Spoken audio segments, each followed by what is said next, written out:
Hey guys. Tonight's story starts with a fire that promised warmth, but died quicker than your optimism. A mattress that crackles like a hay bale with commitment issues, and the unmistakable stench of someone's feet dangerously close to your face. You're surrounded by strangers, pressed together for body heat, but all you can think is how the Lord upstairs is sleeping on feathers while you're bargaining with frostbite. But before you get too cozy, take a second to gently tap that new hype button YouTube just added. It really does help little guys like me push through the algorithm. And take a second to like the video and subscribe. But only if you genuinely enjoy this strange little corner of quiet storytelling, and drop a comment with where you're listening from and what time it is for you. It's strangely comforting to know who else is drifting off with us around the world. Now get comfortable, let the day melt away, and we'll drift back together into the quiet corners of the past. You don't own the bed. The Lord owns the bed. You're allowed to sleep in it only because someone died or married someone richer. You tiptoe into the room like it's holy ground. The bed is large, looming, and smells faintly of dried herbs and farts from 3 dynasties ago. It creaks even when you think about touching it. The curtains are moth-eaten but dramatic. The posts are carved with lions or maybe badly remembered dogs. Either way, they're judging you. You don't belong here, and they know it. Your boots are muddy. You were told not to bring mud into the chamber, but it is impossible not to when the entire world outside is made of it. You try to scrape them against the threshold. It helps nothing.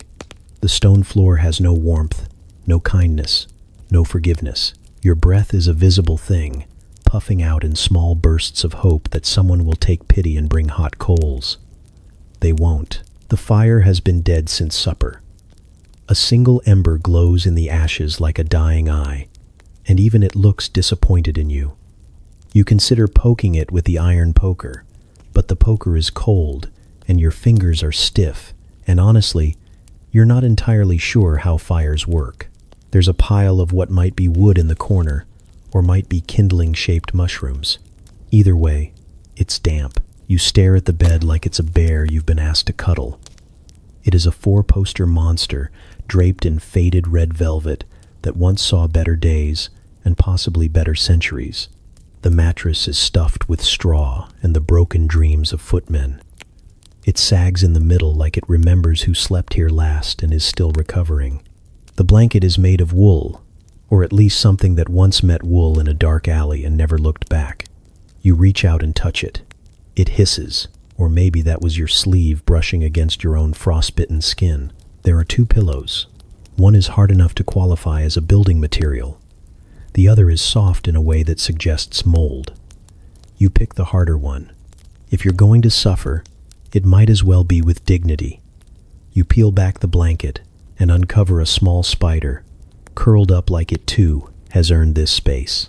You apologize, then flick it gently to the corner, where it can resume its tiny, shivering judgment. You sit on the edge of the bed and it groans under your weight. Not a squeak, a groan, a long, slow, haunted noise that sounds like someone dying of taxes. You freeze, hoping no one heard. From the hallway, silence. A dog barks outside. Or maybe it's a wolf. Or the steward again. Hard to tell. You begin undressing. You shouldn't. The room is colder than sin and only slightly more hospitable. But someone once told you that sleep is better when you're not wearing 3 layers of peasant wool. You remove 1 layer and immediately regret it. The chill wraps around you like a bad decision and you scramble under the covers with all the grace of a frightened duck. The blanket is not warm. It is damp and coarse and smells faintly of old broth and unspoken secrets. You curl up, knees to chest, trying to generate enough internal heat to avoid death. The mattress rustles ominously, possibly settling, possibly alive. You hear a thump from the wall behind you. You freeze again. The castle is full of noises. Some are mice, some are people, some are regrets that never left. You close your eyes and hope it was nothing that wants to borrow money. Time passes like a stubborn goat. You think about warmth, about summer, about the one time you accidentally stood too close to the smithy's forge and briefly knew what comfort felt like. You try to think happy thoughts. The kitchen at midday, warm bread, a sleepy pig in the sun, a bath, theoretically. It doesn't help. You're still shivering. Your teeth begin a quiet protest, chattering in Morse code for help. A cough sounds from somewhere down the hall. Then another. A chain reaction of wheezing. One person sneezes like a cannon. You hear someone mutter something about plague, but with the tone of someone who is more annoyed than concerned. The castle is alive with nighttime unrest. Floors creak, shutters rattle. Something drips in a way that suggests future mold lawsuits. You are not asleep. You shift. The bed shifts back. The sag in the middle pulls at you like a sad gravity well, and you find yourself sliding toward the center, where centuries of sleepers have left their imprint, their sweat, and possibly their teeth. You try to resist. The bed insists. You settle in with a sigh, cradled awkwardly between two lumpy zones of past discomfort. You wrap yourself tighter in the blanket. It refuses to wrap back. A breeze sneaks in through the window like a thief. Cold fingers tracing your spine. You clutch the blanket higher. It slides off your toes. You retuck. It escapes. The blanket is at war with you. You whisper a curse. It retaliates with itchiness. You pull your hood over your head. It falls in your face. You are wrapped in cloth and misery and cold. Eventually, you drift. Not asleep, but into that strange in-between state where time bends and thoughts slow and the darkness doesn't feel quite so sharp. The sounds blur. The chill dulls. Your body gives up before your mind does. You dream of a fire that doesn't go out, of a bed that smells like lavender and not foot, of waking up without a stiff neck and a mysterious rash. But just before you fall completely into sleep, the bed shifts. Again, a new weight, a draft of cold air. You open one eye and see a figure slipping under the blanket beside you. You startle, and they shush you. "Just the scullery maid," she whispers, already half asleep. "This bed's warmest in the castle." You blink. You nod. You scoot over. You do not own the bed. But you're not the only one pretending you do. You lie in a room made of stone, colder than a priest's handshake. The walls weep. Your breath fogs like a ghost with performance anxiety. The fire has gone out. Again, you pretend you don't care. You care deeply. The cold is not just a feeling, it's a presence. It sits beside you like a judgmental ant, close enough to criticize, far enough to avoid responsibility. It slides under your tunic like it pays rent. You pull the wool blanket tighter around your shoulders and stare at the hearth, which contains exactly one small, sulking log and a pile of ashes that seem to whisper, "You had your chance." The room is not heated. It's not even trying. If it had once been heated, it has long since repented and returned to its natural state of penitential frost. The walls are thick and gray and old enough to remember plagues. They ooze dampness from somewhere deep in their bones. Water trickles down the inside of the window, not because of rain, but because the air inside the room is so sad it's crying. The window has no glass, just a wooden shutter that doesn't quite close, so the wind whistles cheerfully through the cracks, as if to say, "I brought friends." You curl into yourself like a poorly folded tunic. Your fingers have stopped functioning like fingers, and now operate more like decorative sticks. You try rubbing them together, then under your arms, then between your thighs, which earns you a suspicious look from a sleeping dog at the foot of the bed. You're not sure whose dog it is. It might be the Lord's, it might be the baker's, it might be cold hallucination. You name it, Walter, for comfort. There are tapestries on the wall, but they do nothing. They hang there like sullen nobles, all embroidered and useless. One depicts a battle, another, a unicorn. Both look like they'd be warmer than you are. You consider taking one down and wrapping yourself in it, but last time someone did that, the steward made them scrub chamber pots for a fortnight and cursed their name during dinner. Still, you look at the unicorn tapestry with longing. Its horn gleams. It mocks you. Somewhere in the rafters, something rustles. It could be a bird. It could be a ghost. It could be that rat you saw yesterday who walks like he pays taxes. You don't care. If it's warm, you'll invite it down for a cuddle and a quiet existential scream. You breathe into your hands, which is about as effective as asking the cold politely to leave. The cold stays. It thrives. You glance at the fireplace again. There is a poker. There are some twigs. There is the single log, which is probably pine, which means it will smoke more than it burns. You think about trying. You also think about the last time you tried, when the smoke filled the room and the matron screamed about bringing death to the curtains. The curtains were already mostly holes and regret. But you apologized anyway. The scullery boy laughed for 3 days.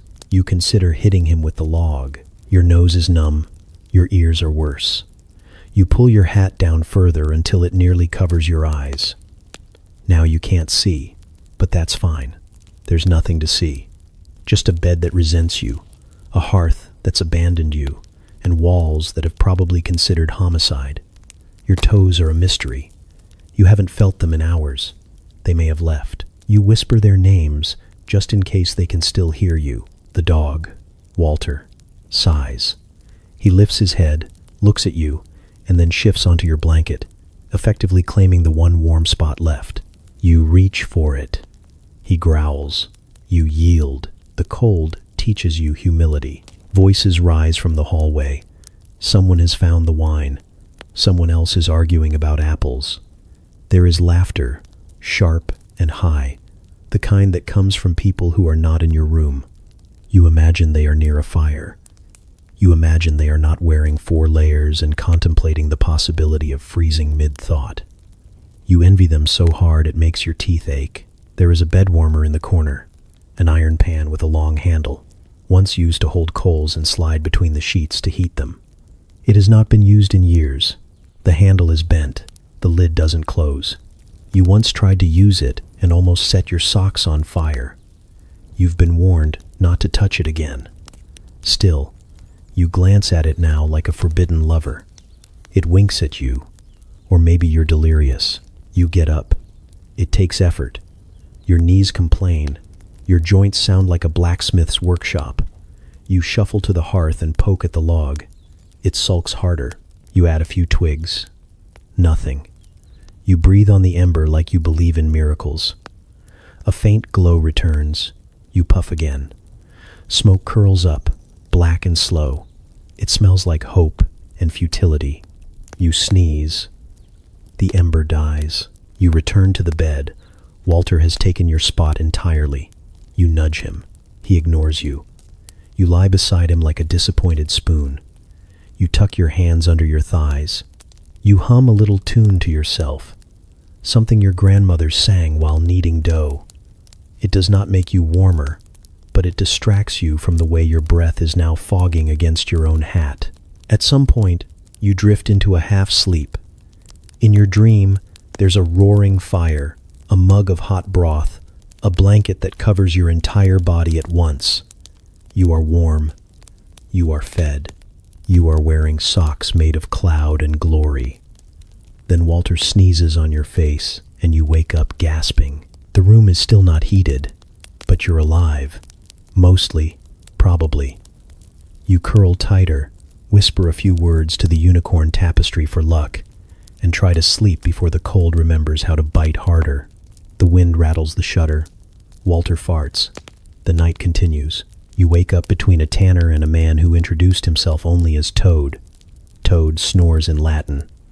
The tanner keeps muttering about goats. You do not ask questions.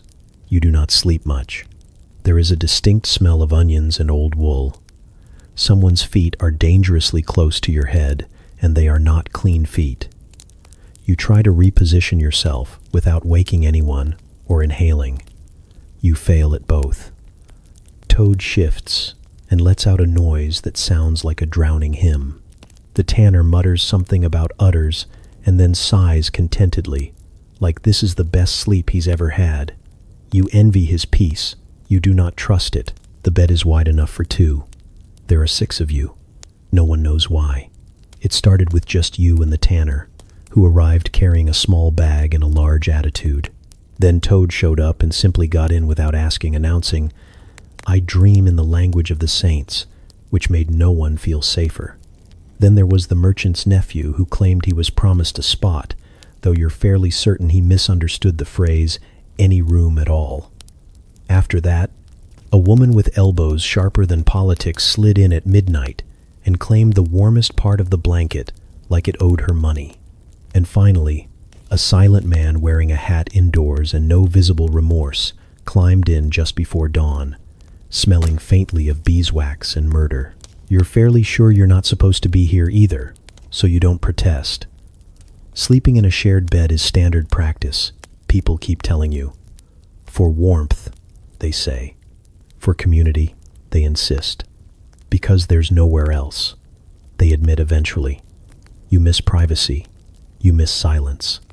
You miss knowing whose leg is on your leg. Toad twitches. The twitch turns into a kick. His foot lands squarely against your calf with the energy of a minor theological disagreement. You yelp softly. The woman groans and pulls the blanket further toward her. This exposes your back to the night air, which smells like hay, wine, and betrayal. You tug the blanket back gently. She slaps your hand. You consider legal action, but remember you have no rights. There is no clear division of space. It's a communal pile of limbs and breath and resentment. The tanner, who has somehow turned fully sideways during the night, now has one leg over your stomach and the other off the bed entirely. He mumbles about hooves and gives your hip a reassuring pat before settling into a wheezy snore. You do not know if the pat was accidental. You do not want to know. The mattress is stuffed with straw and melancholy. It pokes through the sheets in ways that suggest malice. Every time you shift, you discover a new part of your body that can itch. The sheet itself is more philosophy than fabric, something that used to be linen, but has long since lost the will to live. It slides uselessly beneath you, doing nothing to separate you from the straw or the consequences of your choices. You try to lie still. You try to breathe through your mouth. This is a mistake. The air is heavy with the scent of garlic, feet, and something sweet and rotten you hope is just a forgotten apple. Someone's hand rests lightly on your shoulder. It is not comforting. It is not familiar. You turn your head just enough to see that it belongs to the merchant's nephew, who is still wearing his belt and a smug expression. You briefly consider biting him. A cough erupts from the far end of the bed. It's wet and dramatic. The hat-wearing man doesn't react. He lies perfectly still, eyes open, like a crypt keeper on sabbatical. You suspect he doesn't blink. You suspect many things about him, including that he might not leave in the morning. You edge slightly away, but this moves you closer to Toad, who has now begun humming. You recognize the tune. It's Ave Maria. He is humming it through his nose. The candle burned out hours ago. The moonlight spills faintly through a slit in the stone wall, catching on the outline of someone's foot, which is disturbingly close to your chin. You shift again, trying to find a pocket of space that doesn't smell like someone's dreams. You fail. You resign yourself to breathing shallowly and thinking fondly of solitary confinement. Outside, a rooster crows too early, too confident. The sound slices through the darkness like an accusation. Someone groans. The tanner swears softly. The woman mutters something about stabbing poultry. The bed stirs. Toad rolls over and lays an arm across your chest. You lie perfectly still and pretend to be dead. It seems easier. Eventually, the room begins to wake. Slowly, resentfully, like a bear who realizes it must socialize. The woman stretches and cracks every joint in her body. The merchant's nephew mumbles about a dream involving fish and inheritance. The tanner scratches himself in 3 different places and spits into a corner. Toad sits up and immediately starts recounting a vision he had in the night, something involving angels and a bread cart. No one listens. The hat man says nothing. He simply stands and leaves, the way fog leaves a field. without explanation. You get up, sore and lightly traumatized. Your tunic is twisted, your dignity is scattered, your hair is matted to one side, and your left arm has forgotten how to feel things. You shake it out. It makes a noise, like regret. You glance around at your temporary bedmates. No one looks rested. Everyone looks like they've been gently trampled by emotionally unstable livestock. It's a kind of bonding, you suppose. You gather your blanket and what's left of your personal space and exit into the hallway, which is only marginally warmer but smells less like dreams and onions. You hear someone snore behind you. It might be Toad. It might be you. You're not entirely sure you didn't leave your soul in that bed. You pat your chest just to check. You do not know these people. You did not choose them. But in the cold, in the stone belly of the castle, they are your heat, your noise, your nightly burden. You will lie among them again tonight. You will fight for the blanket. You will wake up sore and resentful and strangely grateful that you weren't alone. You share with strangers. You wish you didn't. But the bed is warm and the night is long. The blanket is a felted heap of wool, cat hair, and questionable ambition. It weighs more than most marriages and smells like someone boiled cheese in it last century. You cling to it like a knight to his last prayer. It does not cling back. It drapes over you with the enthusiasm of a disgruntled ghost, heavy in places that don't help and drafty in every place that matters. You shift beneath it. It shifts away. You try tucking it under your legs. It somehow becomes shorter. You pull it over your chest and your feet immediately protest in cold Morse code. There is no victory here. Only temporary ceasefires with your own mortality. It's not even your blanket. It was issued to you, in the way leeches are issued during plagues, with good intentions and low expectations. It was waiting for you on the bed when you arrived, folded with passive aggression. There was a stain on the corner shaped like regret. You ignored it. You had to. You needed hope. You didn't know it was going to be like this. By weight alone, it should be warm. If warmth were a matter of mass, you'd be sweating like a roasted goose. But this blanket has no interest in heat retention. It exists in defiance of logic. It is a singularity of deception, a thermal black hole. The air beneath it is colder than the air outside. You think about checking to see if someone cursed it.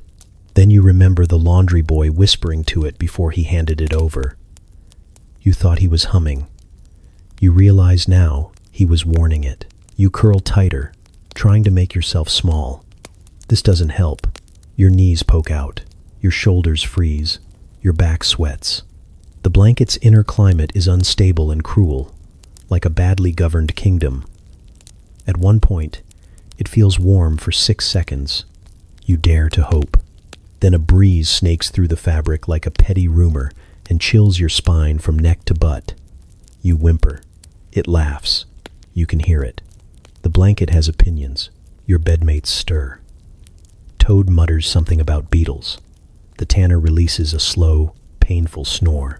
The woman elbows you in the ribs, not out of malice, but because her dream involves rowing a boat, and you are apparently water. The blanket slides down again. You yank it back.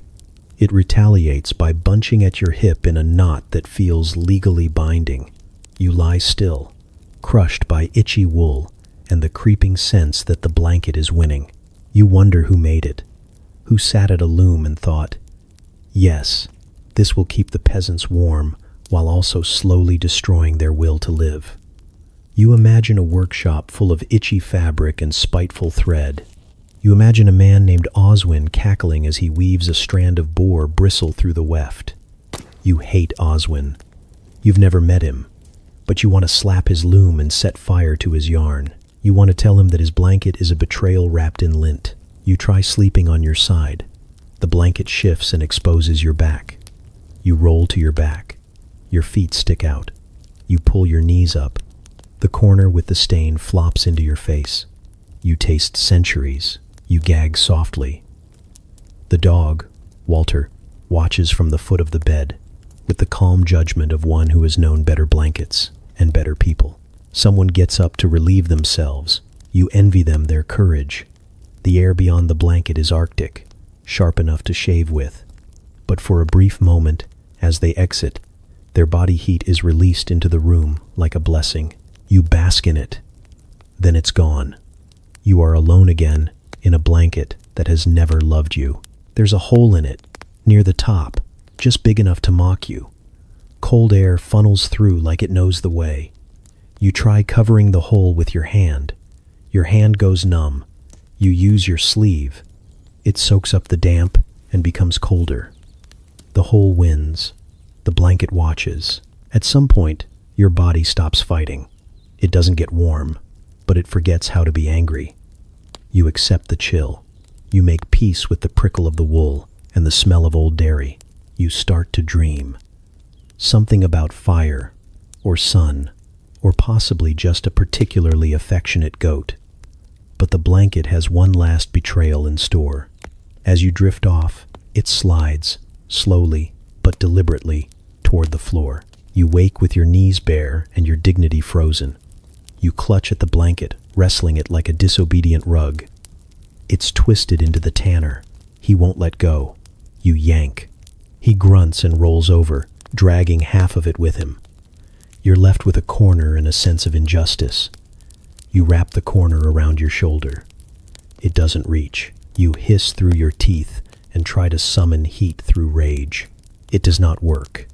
Dawn comes slowly. Light creeps into the room like it's embarrassed to be here. You hear movement in the hallway. Chambermaids, boots, clinking pots. The castle is waking. You are not rested. You are not warm. You are one with the blanket, and the blanket has made you less. You rise stiffly, peeling the wool monstrosity off like a bad decision. It clings, as if sensing its defeat. You shake it off, and it slaps the floor with a thud that echoes. You swear it huffs at you. You don't look back. The blanket is made of lies, but you know the truth now. And tonight, you plan to steal Walter's. You do not disrobe. Disrobing is for people with fireplaces and inheritances. You sleep in 2 tunics, a borrowed cloak, and a hat shaped like disappointment. You still shiver like a wet dog in a thunderstorm. The fabric layers bunch under your arms and ride up at your waist, but removing anything would feel like inviting death inside for tea. You shift beneath the blanket, which hates you, and adjust your left sock for the 7th time, trying to cover a patch of exposed ankle that the cold has claimed like disputed territory. You have not seen your own skin in days. You fear what it has become, probably brittle, possibly blue. The others in the bed have made similar choices. The tanner wears every item he owns, which includes a fur jerkin, 2 shirts, and something that might be a burlap sack. Toad has somehow acquired mittens. You do not know from where. You did not see them last night. You suspect theft or sorcery, or that he knitted them in his sleep. The woman sleeps wrapped in her own cloak, which she cinched tightly around her neck like a dramatic widow. She hasn't moved in hours. You check that she's breathing. She is, but only just. The merchant's nephew is sweating because he is overcommitted to warmth and is now regretting every layer. You hear him whisper, "Too much," like a fallen knight admitting defeat. You judge him a little, but only a little. Your clothes are stiff in places and suspiciously soft in others. The outer tunic smells faintly of beeswax and boiled cabbage, which is either from the laundry or just how wool decides to age. The borrowed cloak is technically your cousin's, though he doesn't know you borrowed it and probably never will, since you're fairly sure he moved to another village to escape taxes, marriage, or both. It is lined with sheepskin, which has mostly shed. When you tug it tighter, flakes of fluff drift into your mouth. You eat them without thinking. They are the most filling part of your night. The hat is your own invention. You made it from an old sack and part of a sleeve. It has a lopsided peak and droops over your right eye, giving you the look of a disillusioned garden gnome. You keep it on even when the matron tells you hats are not for indoors. She doesn't sleep in this room. She doesn't understand the hat's role in your survival. It holds in the little warmth your body manages to produce, like a sad lid on a sadder pot of soup. When it slips off at night, you wake instantly.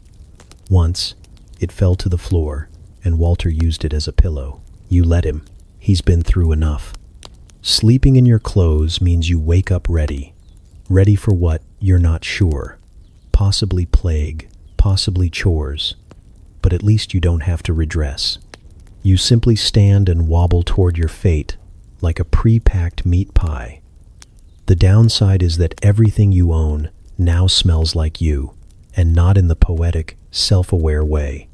You smell like someone trapped fear inside wool, and forgot it there. When you remove your tunics to wash them monthly, or when they begin to hum, they retain your shape like haunted armor. You tried once to sleep in a shirt alone. It was summer. You were optimistic.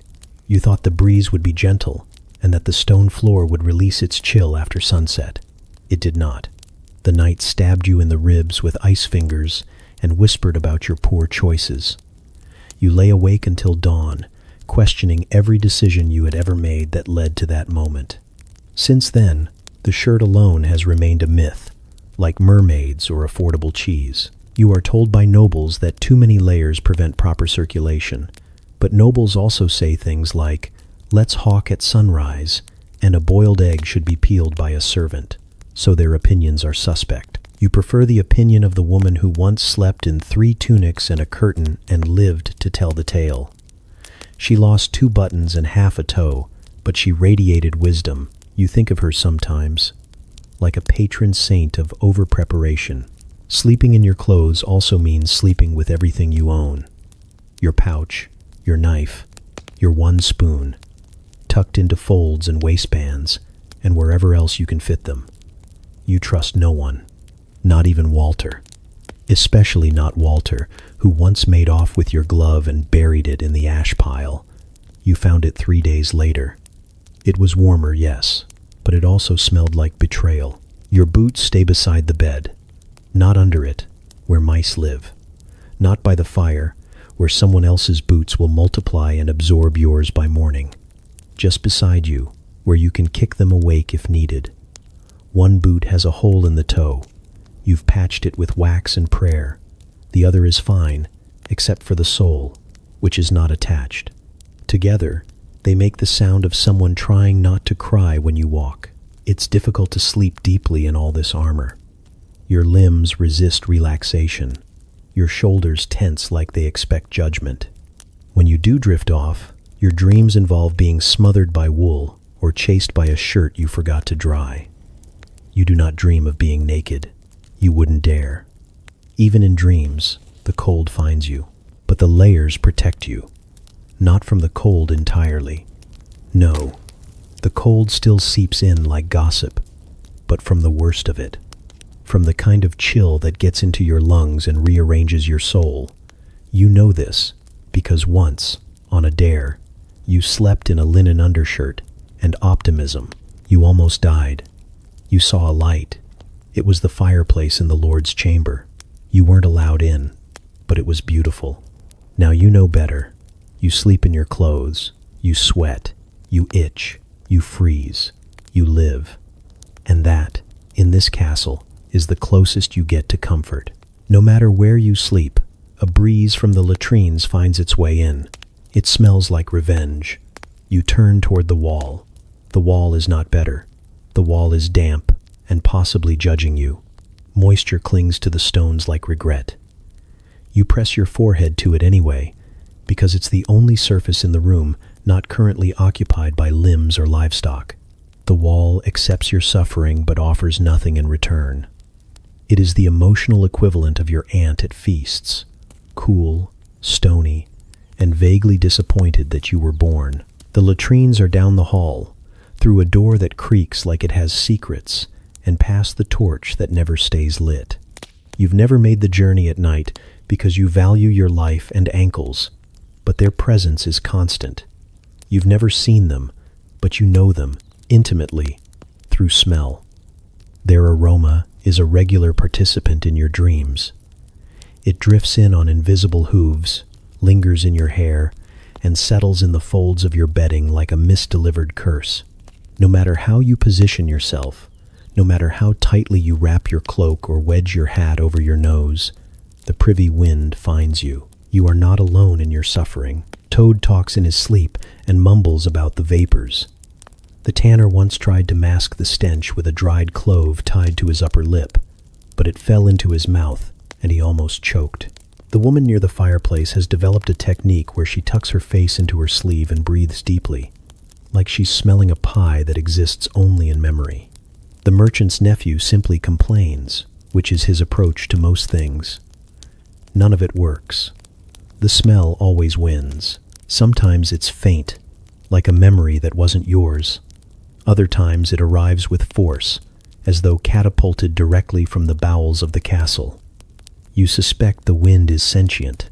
It knows when you are most vulnerable. Drifting off, finally warm, dreaming of bread. And that is when it arrives. You are ripped from sleep by a scent so aggressive you nearly sit up. You clutch the blanket closer. The blanket does not protect you. It never has. The stone corridors that carry this aroma are long and indifferent.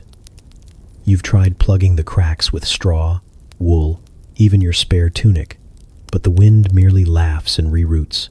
You once asked the steward why the latrines were positioned upwind of the sleeping quarters, and he just said, "It's downhill," like that was an answer. You believe he knows the truth and simply doesn't want to speak it aloud. There are architectural decisions in this castle made by men who no longer walk among the living, and you suspect this is one of them. It feels like a prank that lasted centuries too long. You learn to recognize the phases. There is the early whiff, subtle, barely there, a gentle reminder that dignity is not part of your life anymore. Then the wave, thick and sour, with top notes of boiled leek and disappointment. And finally, the cling, where it settles on your pillow and refuses to leave. You sometimes punch your own bedding out of frustration. This achieves nothing but sore knuckles and louder snores from Toad. You contemplate moving your sleeping spot, perhaps to the hallway or outside, where the air is cruel but honest. But every space in the castle is claimed. There is no such thing as a private corner. Every inch belongs to someone, or something, or a family of weasels that no one wants to confront. You remain in your place. You breathe shallowly. You dream of soap, a concept you've heard of but never trusted. At one point, the wind carries something worse. You do not describe it aloud, because putting it into words might give it strength. You simply look at the others, and they look back at you, eyes wide and damp. The tanner whispers, "It's back." The woman groans. The merchant's nephew gags audibly. Even Walter, curled on a sack near the door, lifts his head and whines. No one moves. You just endure.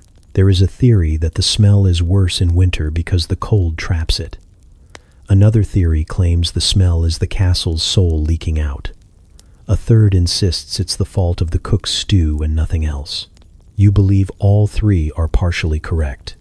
You believe many things in the night that you cannot explain in daylight. Sometimes you hold your breath and count to 20. Sometimes you try to breathe only through your mouth, but then you taste it, which is worse. You once tried coating your upper lip with goose fat, hoping it would create a barrier. It did not. It only made your mustache slippery. The woman called you Butterface for a week. You have not forgiven her. You imagine life as a noble, sleeping in a tower chamber with scented rushes and a fire that stays lit. You picture their clean linens, their lavender bundles, their chamber pots discreetly emptied by someone else. You hate them. But also, if they offered you a warm bench and a window that closes, you would weep openly and kiss their shoes. But this is your place. You lie on straw, wrapped in wool, breathing the ghosts of digestion past. You are not special. No one is special here. You are all equally fragrant, equally tired, equally haunted. The wind dies down for a moment. You wonder if it's over. You let your guard down. That's when it comes back. Stronger, colder, and with new mysteries, you curl into yourself. You question the choices that led to this moment. You accept them. The privy wind finds you, and it always will. You were promised firewood. You were not told it would be damp, smoked out, or already stolen by the steward's cousin. You stare at the fireplace like it personally betrayed you. It sits there, wide-mouthed and empty, a dark hole in the stone that might as well lead directly to the disappointment in your soul. Someone has arranged a handful of ash in a pile, as if the memory of warmth might warm you by osmosis. You poke it with a stick. The ash drifts into the air, lands in your eye, and you regret everything. Earlier, someone said there'd be more wood after Vespers. Someone always says there'll be more wood after Vespers. It's a phrase that means nothing and everything. Hope's last gasp before you put your second tunic on and accept your icy fate. You'd fetch the wood yourself if you knew where it was stored, but the steward has locked the shed and now pretends he's lost the key. He has not lost the key. You saw it on his belt, next to his lucky onion. He just doesn't want you to use the wood for non-essential fires, which is how he describes not dying of frostbite. The last time someone lit a fire in the hearth, it lasted for 7 minutes. It smoked like a curse and spat sparks at Toad's blanket. Toad did not notice. He thought it was a vision. The rest of you tried to huddle near the flames, but the chimney coughed and the fire died with a whimper, leaving only the smell of wet moss and defeat. Since then, the hearth has become decorative, a large, sad alcove where dreams go to nap. You consider gathering your own fuel. The castle has many things: splinters, barrels, a broom you once saw no one use. You tried burning straw once, in desperation. It lasted 4 seconds and produced more panic than heat. The matron said, if you did it again, she'd move you to the stables. The stables have a fire. You do not mention this. You merely nod and apologize for trying to survive. The steward's cousin, a man with 3 teeth and a suspiciously warm demeanor, definitely took some wood. You saw him smuggling a bundle under his cloak last night. When you asked him if it was firewood, he said, "No, these are my ceremonial sticks." You didn't have the energy to argue. You've accepted that he lives a richer internal life than you. The firewood, when it appears, is always damp. It arrives with the promise of warmth and the certainty of smoke. You try to dry it near the hearth, but there is no fire to dry it with. It becomes a circle of failure. You stack the wood. You whisper to it. You try to will it into combustion. It looks back at you, unburnt and smug. The woman near the corner swears she once had dry wood. She tells the story every few nights, like a bard recounting an epic tale. It begins with a trip to the woods, involves a hidden pile under a bush, and ends with, "And that's how I slept warm for 2 whole nights." You listen like a pilgrim at the feet of a saint. You nod reverently. You ask questions. You try to find the bush later, but all you find is a dead squirrel and a pair of boots missing their owner. Toad says you can burn dung. You say no. He says people do it in the East. You say people in the East probably have ventilation. He says he'll try it anyway. You sleep with your boots on that night, in case you have to run. The idea of a roaring fire becomes something of a group hallucination. You describe it to each other in slow, hushed tones, crackling logs, radiant heat, the way it would light up the stones, make shadows dance, dry your socks in under an hour. You sigh in unison. Someone fakes a cough just to hear the sound echo against the hearth. You try lighting a twig out of boredom. It smokes, then dies. You pretend you didn't care. You definitely did.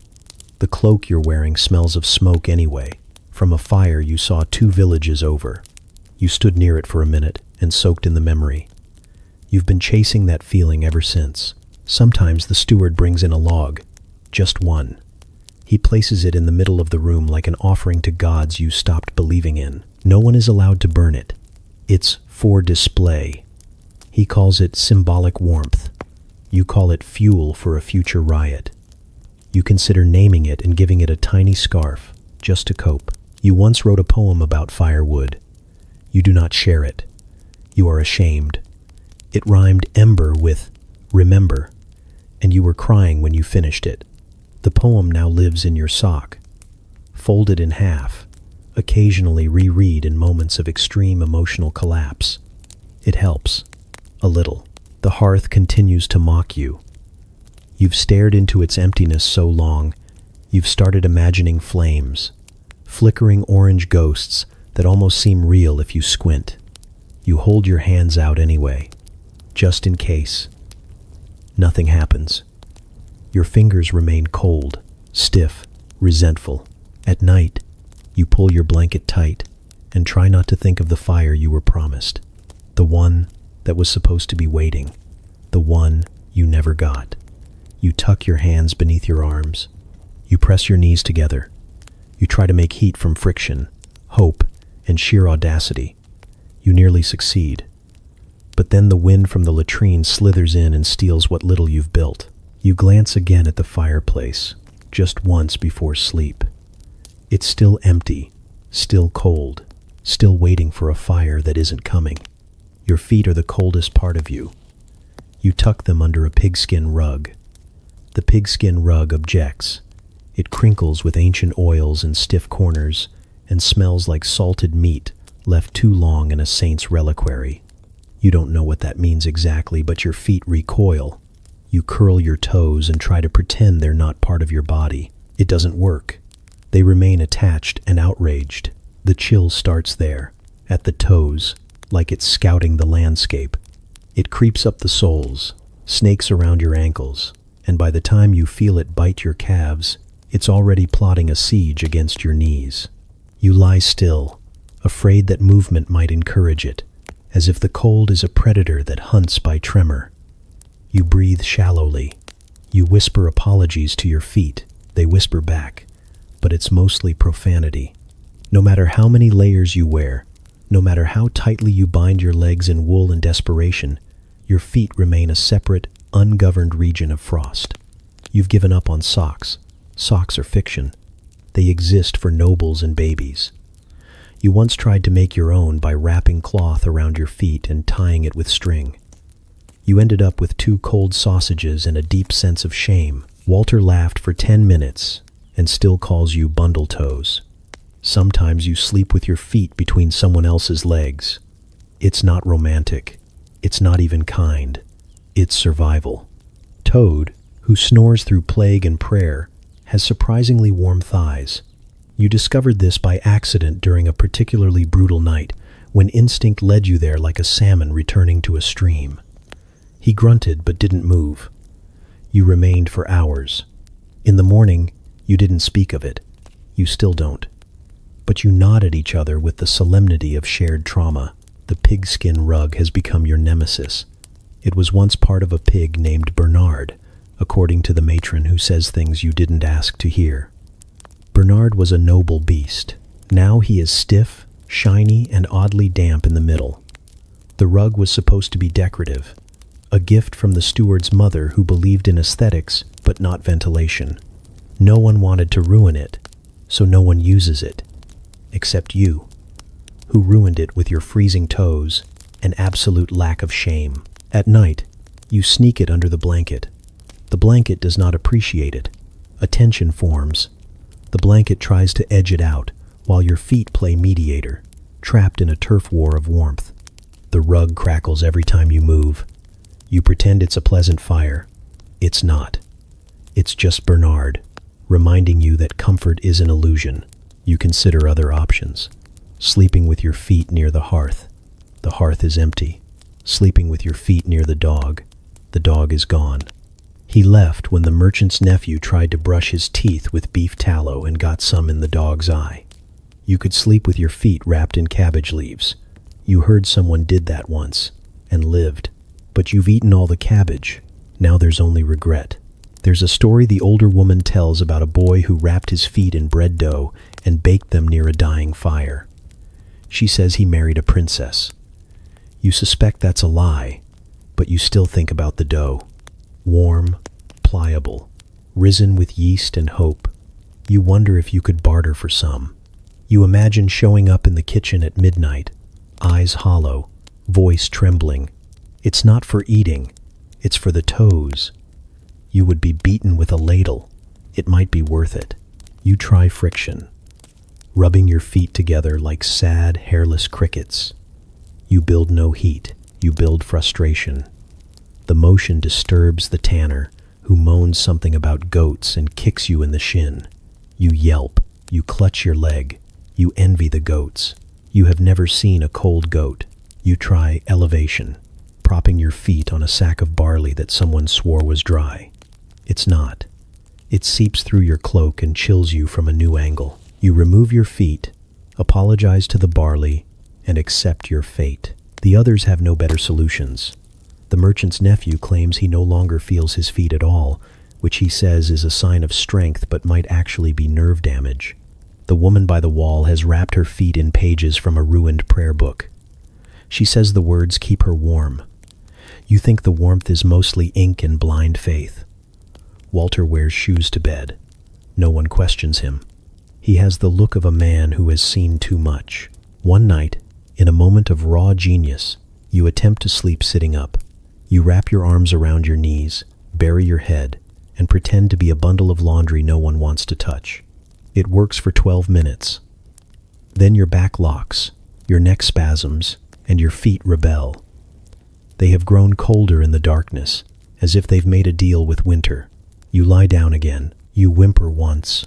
Quietly, you think of noble beds, thick feather mattresses, velvet canopies, slippers by the fire. You think of lords whose feet have never known stone or straw. You think of footmen whose job is to warm boots with heated stones. You think of firewood that isn't symbolic. You think of betrayal. Eventually, you stop trying. You let the cold claim your feet. You name your toes after saints and whisper farewells. You wrap your arms tighter and breathe in through your nose, which now matches your feet in color and utility. You drift towards sleep, twitching occasionally as one foot kicks in protest. You ignore it. You've both done what you could. In the morning, your feet will still be cold. They always are, but they're still there. Probably, you've been moved to the servants' quarters. It's not really a room. It's more like a decision someone regretted halfway through making. A hallway that gives up halfway along, too narrow to walk through with pride, too wide to feel secure. Someone, probably a steward with a conscience and a drinking problem, declared it adequate and left it at that. You are not so much living in it as you are crouching within it, trying not to become part of the architecture. There's a beam overhead that droops in sympathy with your posture.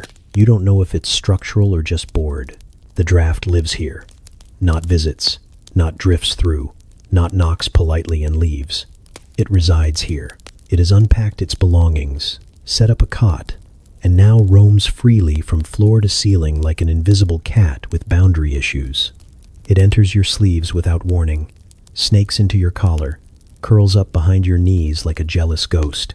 You try blocking the gaps with your sackcloth pillow, which achieves nothing except making the pillow cold too. The stones under your mat are clammy and sincere. You could bake regret on them. There are other people here, technically. Servants, like you, or near enough. They shuffle in and out at ungodly hours, their arms full of turnips, or laundry, or whatever fresh cruelty the kitchen requires at sunrise. You don't talk much. It's hard to bond in purgatory. The most interaction you've had was when a scullery boy sat on your foot for 30 minutes and never noticed. He was crying, which you assumed meant either heartbreak or potatoes. You said nothing. You let him have the foot. It was cold anyway. The light in this corridor comes from a single torch that someone forgot to replace 3 days ago.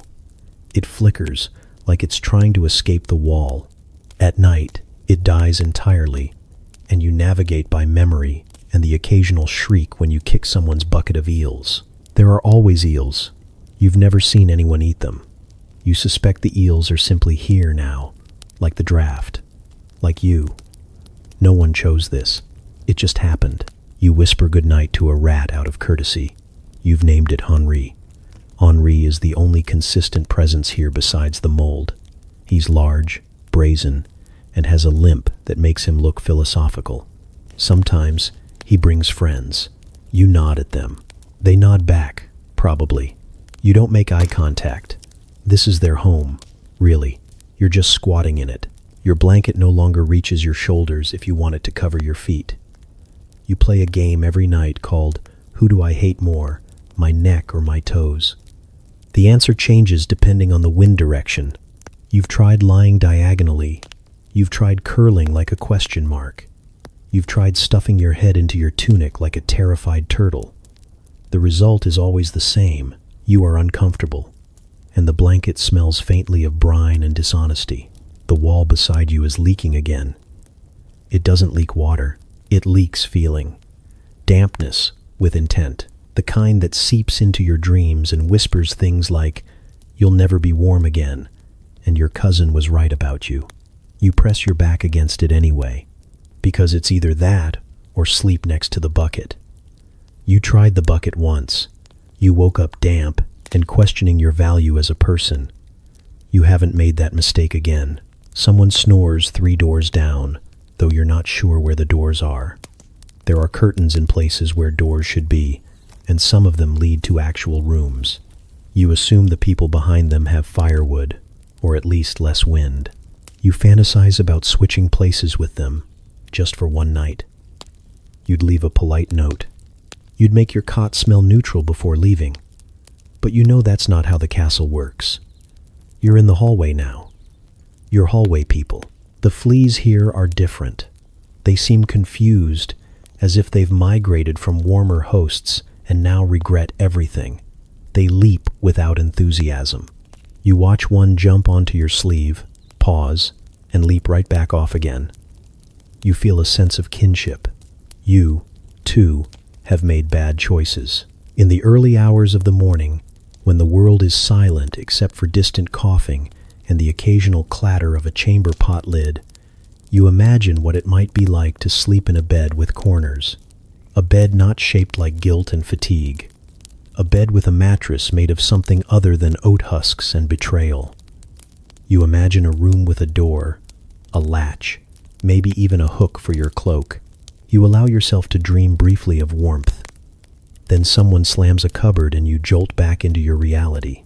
A hallway with a heartbeat and too many elbows. The air smells of onions, feet, and crushed ambition. The smell changes hourly. You've learned to identify people by it. The cook's assistant smells like boiled chicken and scorn. The matron smells like regret and rosewater.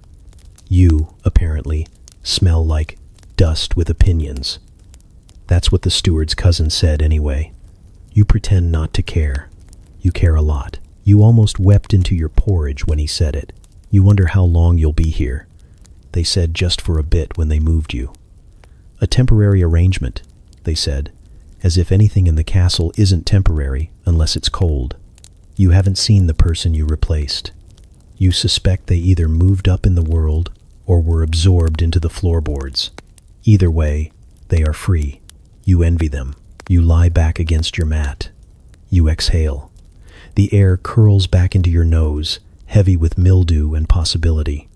Henri scuttles past your ear. You do not flinch. This is your hallway now. You whisper goodnight to the torch stub. It does not answer. You sleep anyway. In desperation, you stuff straw into your sleeves, boots, and dignity. It itches like guilt, the kind of guilt your grandmother used to assign with a glance and a sigh. You scratch without making it obvious, which means you move like you're haunted but trying to play it cool. The straw helps, but only in the way confession helps the soul. Marginally, and with lingering discomfort. Your arms are now misshapen, your legs crinkle with every step, and your chest rustles when you breathe too deep. You tell people it's the sound of resilience. No one believes you, especially not Henri, who stares at you like you've become the world's least convincing scarecrow. You got the idea from a carpenter who hasn't spoken in 3 years but occasionally gestures with conviction. He shoved hay down his tunic one night, nodded at you like a prophet in a fever, and promptly fell asleep against a barrel of turnips. You thought, that man knows warmth, and followed suit. You now live in a personal ecosystem of agricultural stuffing. somewhere between scarecrow and sad mattress. You have lost feeling in your elbows, but your armpits are aggressively warm. The stuffing process itself is delicate. Too little, and you're just itchy and cold. Too much, and you become immobile, like a wrapped joint of meat left near a fire that no one intends to cook. There's a point where insulation turns into entrapment. You discover this halfway through trying to reach for your water cup and realizing your arm no longer bends. You drink sideways now. No one comments. It's better that way. You also learn that not all straw is equal. Some is soft and pliable, like a forgiving memory. Some is stiff and vindictive, like a tutor who never forgot you spilled ink on his robe. You have been unlucky. Your straw appears to have come from the pile labeled leftovers and spite. It pokes through your tunic like it's trying to escape you. It doesn't succeed. You are now more straw than human. A walking commentary on desperation. You bend over and creak. Someone in the corridor says you sound like a cursed pantry. You have stuffed it in your boots, and now your toes live in uneven pockets of crunch. One foot is marginally comfortable. The other feels like it's resting on a rolled-up apology. You try to even them out by shifting bits around, but straw doesn't redistribute. It clumps, it resists, and it judges. You accept it. You were never destined for balance. You walk with a limp now, but you call it an affectation of nobility. No one is fooled, especially not the steward's cousin, who loudly asks if you've got rats in your socks. You don't respond. You're focused on not igniting, because the real danger is fire. You are highly flammable now, the kind of flammable that makes people nervous when you sit too close to a candle. You caught a spark last night from someone's pipe, and the resulting panic could have qualified as entertainment if it hadn't involved your left sleeve and 3 gallons of slop water. You smell faintly of ash and onions. The tanner says it's an improvement. Sleeping is complicated. You don't lie down so much as collapse carefully. If you turn too quickly, the straw shifts and creates pressure points. Last night you woke up with one knee 6 inches higher than the other, like your own leg was trying to stage an escape. Your back is developing strange new angles. You think one of your shoulders is now triangular. You make peace with this. At least it's warm. You scratch when you think no one's watching. You scratch with intent. The kind of scratching that implies deals made and regrets earned. Your skin itches with the passion of 1,000 regrets. You try to meditate past it. You last 6 seconds. You have become a symphony of rustling discomfort. Every time you shift, the room reacts. Someone mutters, someone groans, someone hurls a slipper at you. You do not take offense. You are noise now. You are rustle incarnate. The straw makes you look bulky, not in a heroic way, but in a who let that stuffed goose wear a tunic way. Children stare. The matron calls you haystack. You laugh politely, but inside, you are considering vengeance.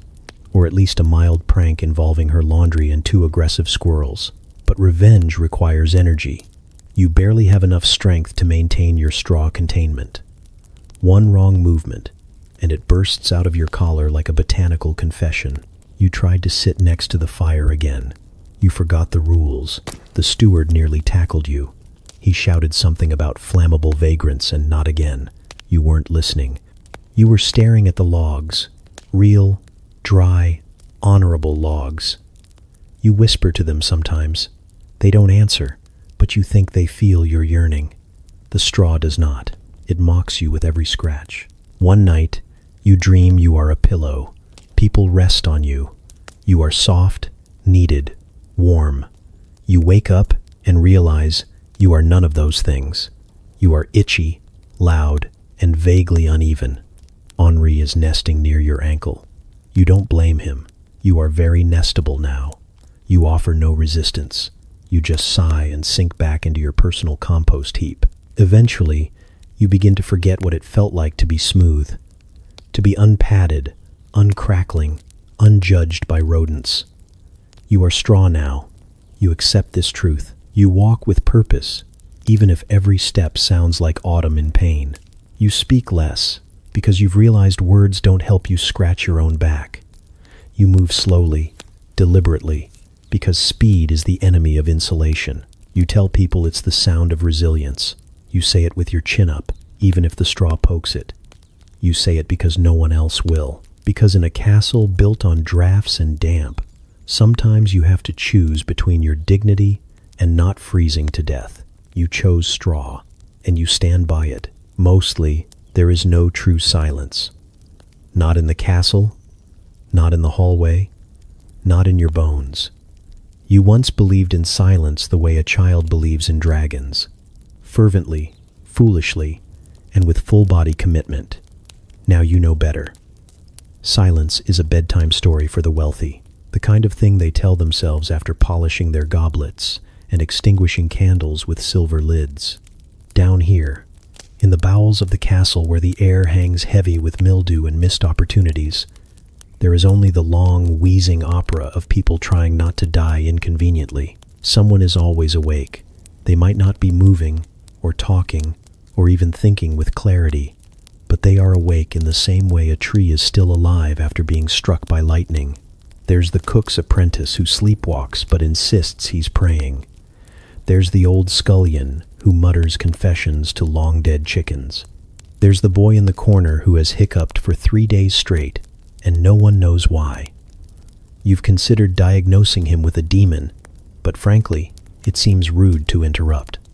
Everyone has their rituals. His just happens to involve mild rhythmic gasps. The coughing is relentless. It travels like gossip. One person coughs, then another joins in, and soon the hallway sounds like a symphony of lungs staging a mutiny.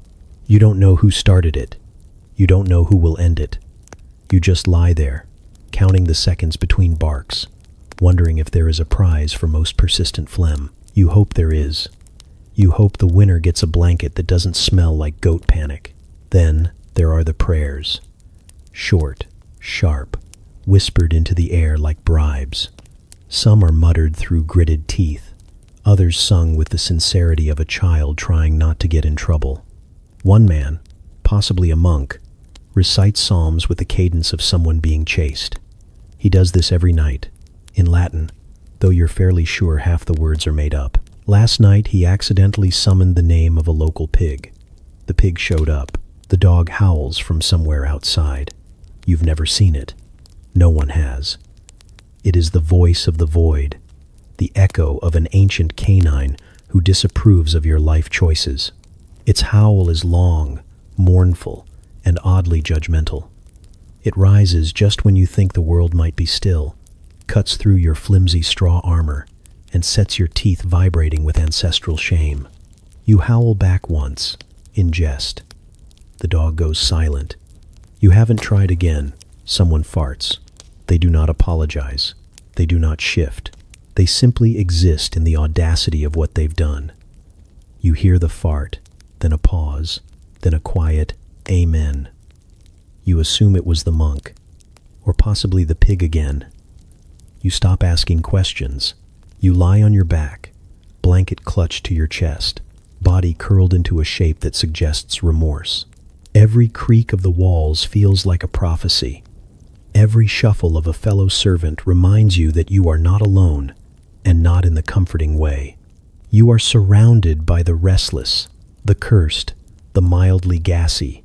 You envy the dead. At least they get silence. You shift your leg. It crunches, not from injury, but from straw redistribution. Your thigh now resembles a poorly baked loaf. You try not to breathe too loudly. Someone once told you your breath sounds like a disappointed bellows. You think about that often. Sleep teases you. It hangs just out of reach, like a plum dangling from a tree branch you'll never reach without a ladder or divine intervention. You drift, briefly, only to be yanked back by a sneeze, or a thump, or the sound of someone whispering secrets to their own toes. You try counting sheep, but they all run away by number 4, and one of them spits at you. You try praying, but the only words you remember are about vengeance and wine. The fire in the next room crackles, but it's not for you. It's for someone with a name embroidered on a tunic. You imagine their sleep is deep and unbothered.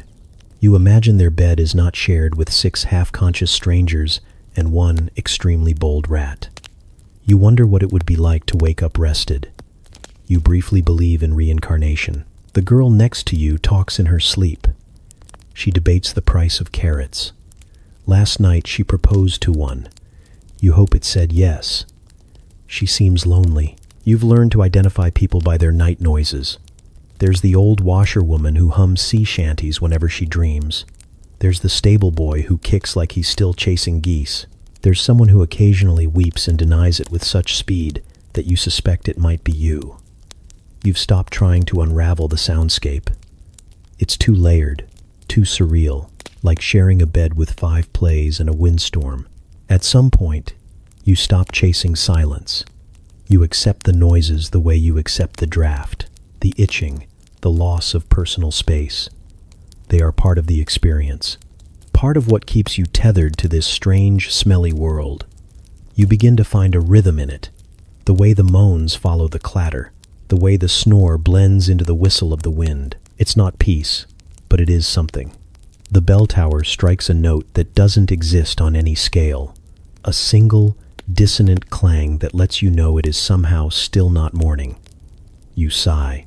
The sound is swallowed instantly by a snore and a hiccup duet. You pull the blanket tighter, though it has no interest in helping you. You think again about sleep, about the myth of it. Maybe it's not real. Maybe no one has ever actually slept, and they've all just been pretending out of politeness. Maybe the entire concept was invented by someone who didn't have rats and monks and echoing dogs. Maybe you've never been asleep at all. You close your eyes. Someone coughs. You smile. Someone is always awake. Maybe tonight, it's you. You glimpse the Lord's bedchamber for only a moment, but it is enough to ruin you.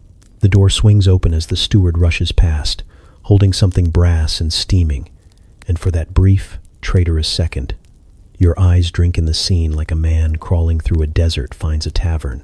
There are curtains, actual curtains, not sacks sewn together or scraps from failed tapestries, but real cloth, thick and pleated, embroidered with lions who seem to look down at you with tailored disdain. There are furs, heaped casually like a hunter's apology. Mink, fox, something large and extinct-looking draped over a chair with more curves than the baker's daughter. The bed is enormous and looks like it might contain actual softness. Feathers, even. Feathers that have never known the indignity of damp or straw or sleepwalkers with night terrors. You feel your soul wrinkle with longing. The air smells of pine, beeswax, and maybe cinnamon, if cinnamon were allowed to marry money. You catch yourself inhaling too deeply and nearly choke on your own jealousy. There is no mildew here, no hint of chamber pot or stale onion. There are no rats whispering blasphemies under the floorboards. The only sound is the faint huff of firewood doing its holy work. It is so warm that you see a slipper, an actual slipper, made of leather and lined with lamb's wool, casually tossed aside, as if even the Lord's feet can't be bothered to be cold. The steward glares at you. You are not meant to see this. You are meant to live in the corridor, eating lentils and pretending the wall doesn't leak. You are meant to sleep in clothes that double as outerwear and funeral attire. You are meant to believe that suffering builds character. But now you have seen a mattress that sighs when touched. You have seen a fire that burns without smoking you out like a condemned witch. You have seen a life where bedtime does not involve bargaining with vermin and stuffing straw into your armpits. You close the door. It is heavier than your conscience. You mutter something unholy. A prayer, maybe. A curse, probably. Something between a plea and an exhalation of betrayal. Your feet carry you away, but your heart lingers, pinned to the fur throw like a martyr in itchy socks. The rest of the night is harder because of what you've seen. The hallway feels colder, the blanket scratchier, your own existence more like a dare from the universe. You stare at the stone ceiling, which drips occasionally, just to remind you it's there. You think about the bed warmer, an object you once thought was fictional, like honesty or clean fingernails. A little pan of coals, slipped between sheets by someone who doesn't have to sleep in their own drafts. A vessel of heat designed solely to keep one man's toes from experiencing what your entire body has become. A tribute to frost. You picture the Lord, sprawled across his feather bed like a satisfied cat, furs kicked off in a display of excess. You imagine he sleeps deeply, soundlessly, perhaps with one hand resting on a velvet pillow and the other on a goblet, just in case he wakes up thirsty for wine and dominance. You wonder if he dreams, and if so, whether his dreams are also warmer than yours. You hope he at least snores like a dying bagpipe. You try to summon noble thoughts. You tell yourself he is burdened with leadership, that he must make decisions and sign things and occasionally ride a horse in a parade. You try to feel compassion. It fails. All you can think about is how his chamber smells like forest and bees, while your section of the hallway smells like cabbage, betrayal, and foot history. In the morning, your back aches. Not in the heroic way, but in the way that suggests your spine is filing a formal complaint. You sit up and bits of straw fall from your clothes like confetti thrown by an underpaid jester. Henri greets you with his usual three-tooth grin and a comment about how his sock froze to the wall again. You nod and smile, but inside, you are changed. You have seen warmth. You have smelled privilege. You have glimpsed a world where people don't have to rewarm their own breath. The other servants talk about chores, about bread, about the latest goose incident. You say nothing. You are too busy remembering the feel of pine-scented air. You try to commit it to memory, but it already feels like a dream someone else had, one you overheard while pretending to sleep. Later that day, you're assigned to sweep near the Lord's quarters. You see the chamber door again. It mocks you with its polished hinges. Someone inside laughs, a low, effortless sound that has never known a cracked lip or a cold pillow. You sweep harder than necessary. Dust rises in protest. You contemplate setting the broom down and walking into the woods, becoming a legend, or a hermit, or both. You think about sleeping in a hollow tree and realize it might still be warmer than the servants' quarters. You know you'll never forget what you saw. The curtains, the fire, the bed that looked like a lie told by angels. It will haunt you. It will whisper to you in the night, between the snores and farts and ghost dog howls. You will wonder, always, what it would be like to sleep like that. To be wrapped in fur and dignity, instead of straw and the quiet hope you don't get frostbite on your nose. You saw it once. That's enough. Enough to ruin you. Enough to make the cold feel personal. Your dreams are cold. Not metaphorically cold. Not chilly, like a snub from a noblewoman at Lent, but physically, bone-deep cold. The kind of cold that breaks into your unconscious like a thief and rearranges all your thoughts until your brain can only conjure bleak, frostbitten metaphors. You drift off to sleep thinking about soup and wake up having dreamed of licking icicles off the back of a mule. There's no warmth, not even in your fantasies. You try to imagine the sun, and your mind gives you a pale disk wrapped in clouds that apologizes for existing.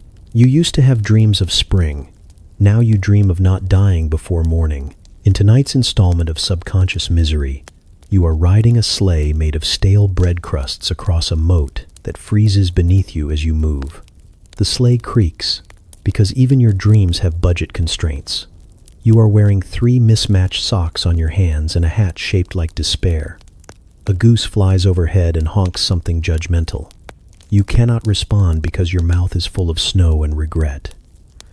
The wind sings lullabies in a dialect you don't understand but still feel insulted by.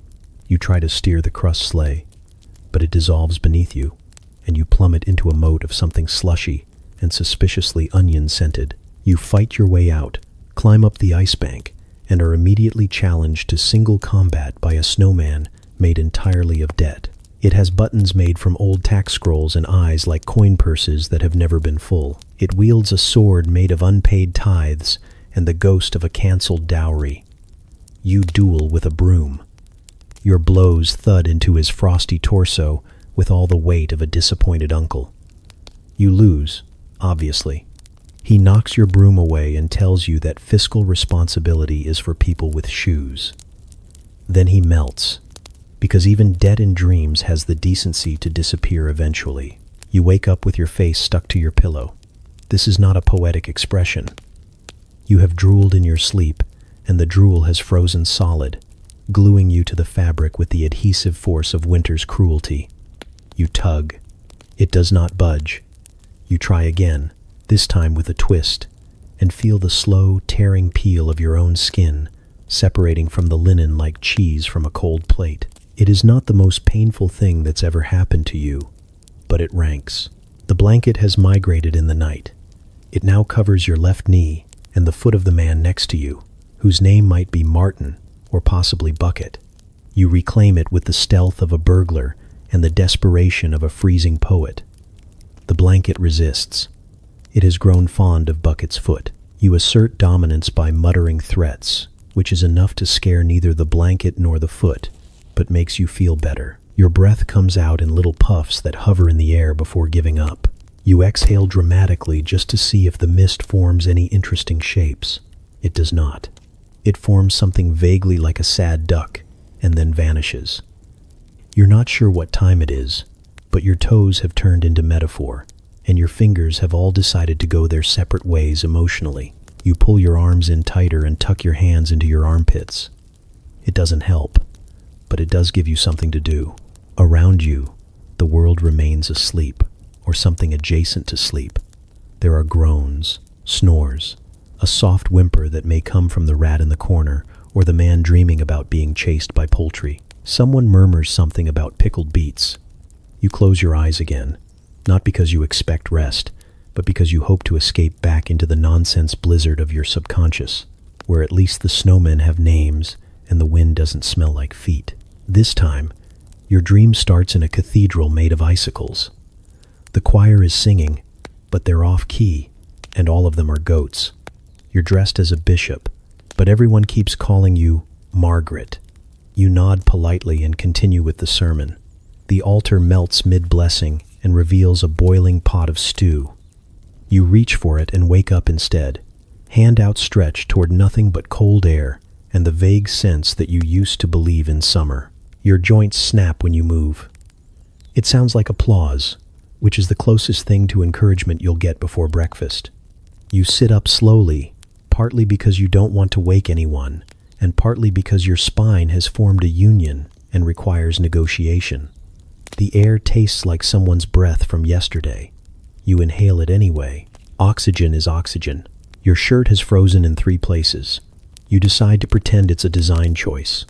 Avant-garde, brutalist, the fashion of people who live dangerously and without adequate heating. You shake out the straw that clings to your sleeves and wonder if it has learned to love you yet. It has not. It never will.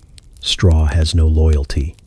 You crawl toward the hearth, which contains no fire but does offer a faint sense of where warmth might have once been. You bask in its memory like a child pressed against the door of a bakery. You imagine flames. You imagine crackling wood, glowing embers, and the luxurious pop of sap. You sneeze instead. The sound echoes.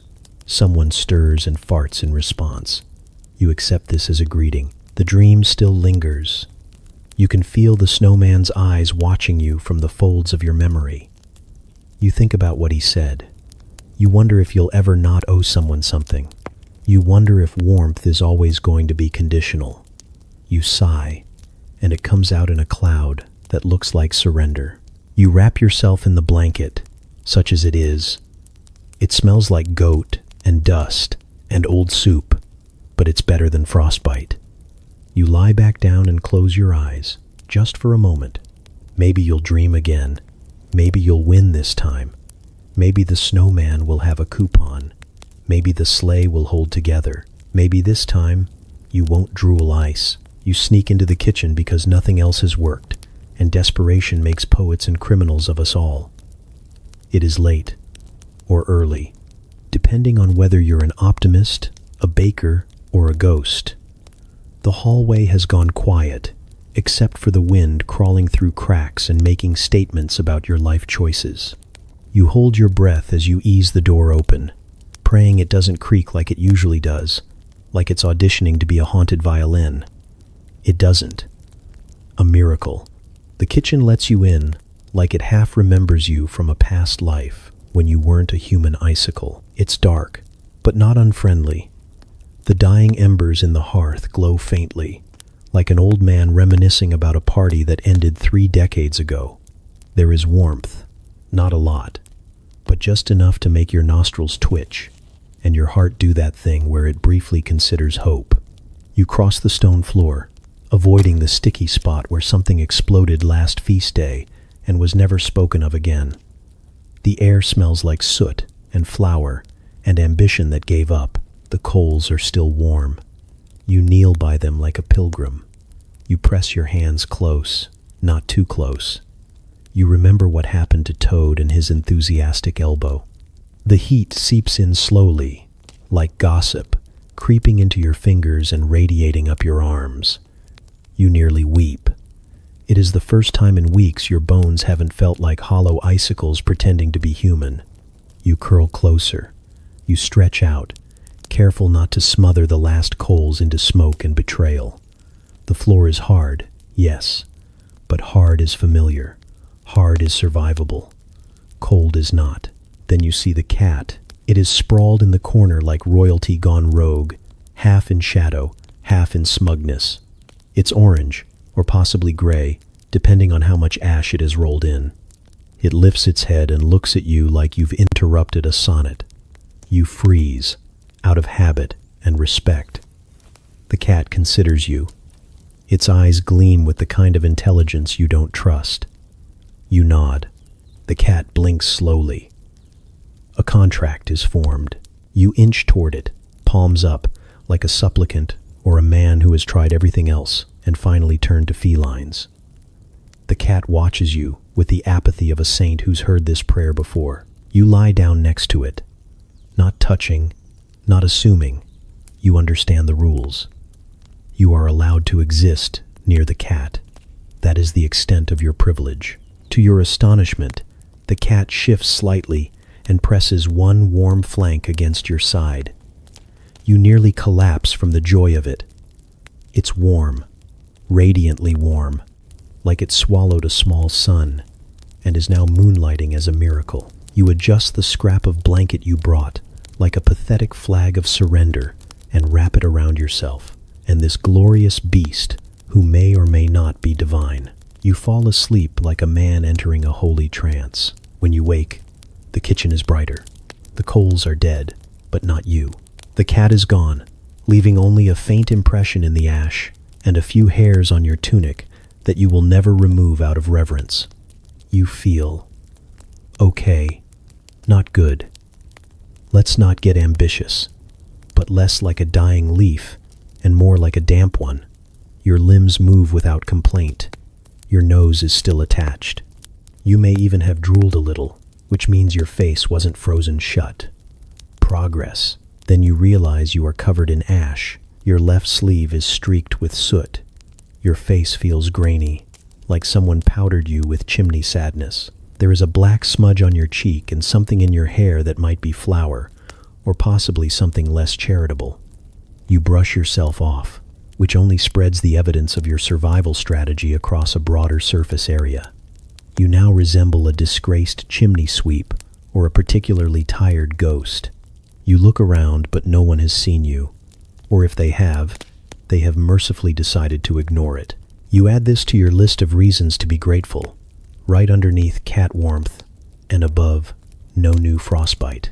You move quietly because you don't want to wake anyone or alert the head cook, who does not believe in breakfast before sunrise and considers unauthorized warmth a personal affront. You slip out the door, back into the hall where the cold greets you like a spurned lover. It tries to crawl back into your bones, but you're armed now.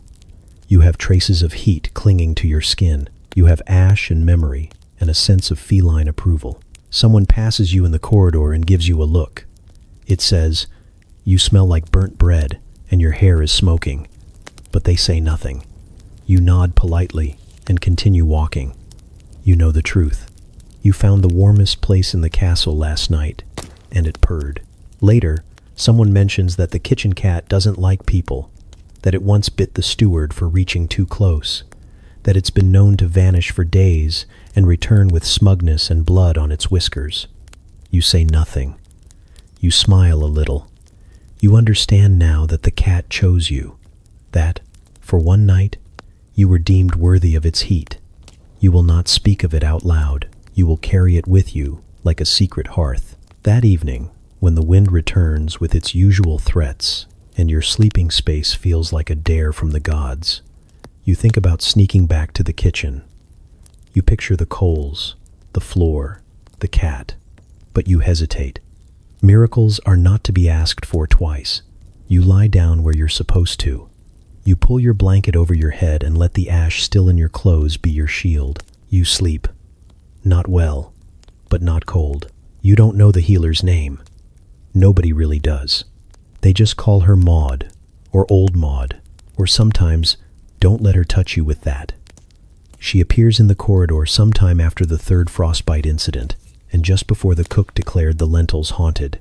She has a smell like boiled nettles and poorly buried secrets, and eyes that have seen too much and decided to laugh at it anyway. She wears 12 layers, none of which match, and talks in a way that makes you feel like she's already told you off before you even speak. You're not sure how she became involved in your sleep issues, but you assume it's because you sighed too loudly, and now your fate is sealed. Maud listens to your complaints, or at least waits until you stop talking, then nods slowly, as if diagnosing a spiritual deficiency. What you need, she says, is a stone. You've heard worse. But she doesn't stop there. A hot stone, she continues, heated in urine, holds warmth longer, good thick heat. There's a pause, in which your soul briefly tries to eject itself. You nod, because that's what you do now. You nod at madness. You accept the unacceptable. You do not ask questions, because answers have consequences.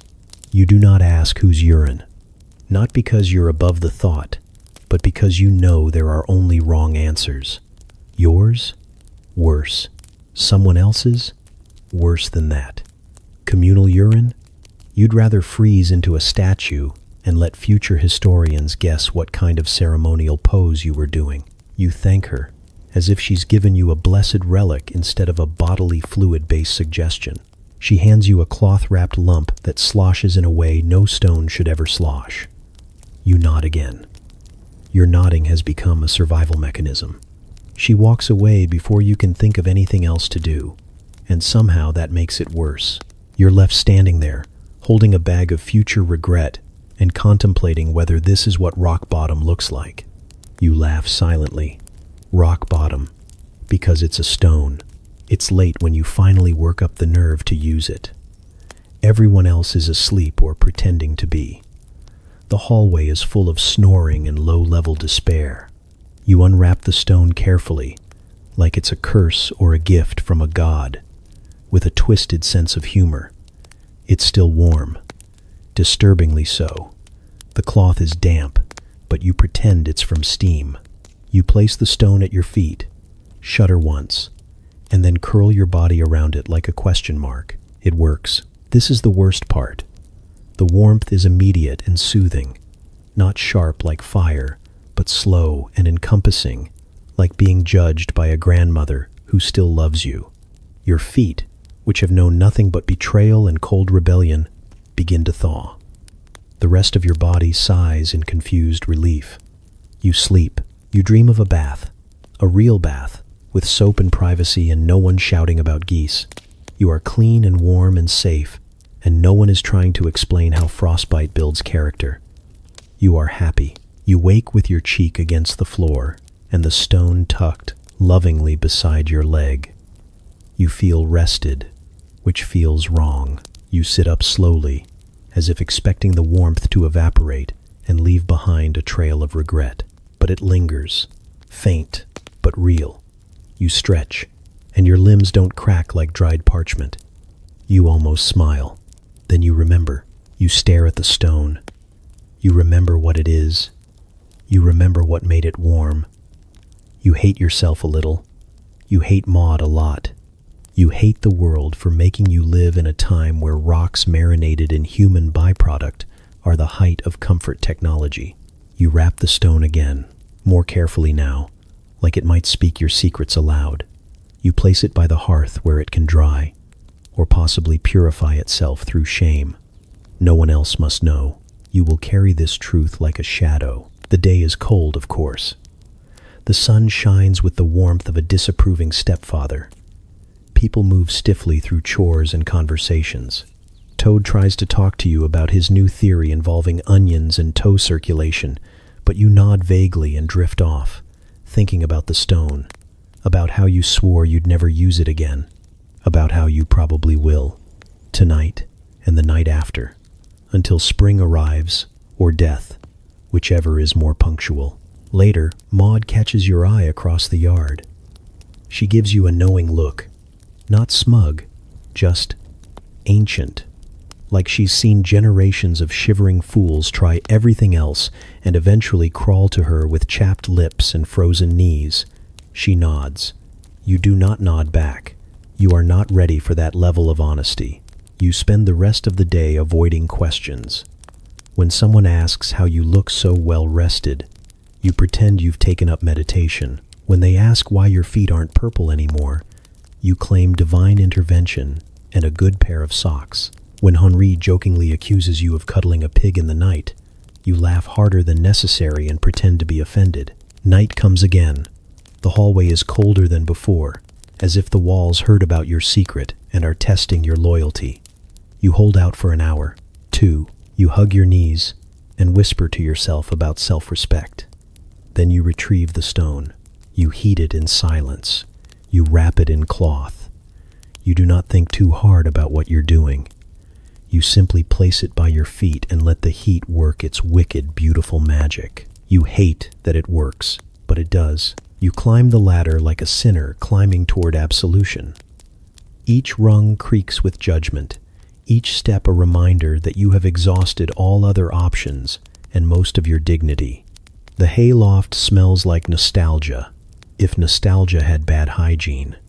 It is warm, though, warmer than the stone floor, warmer than the rat-infested corridor, warmer than that brief and terrible week in the laundry cellar where a soap maker tried to convert you to her religion of suds and passive-aggressive whistling. Here, at least, there is softness.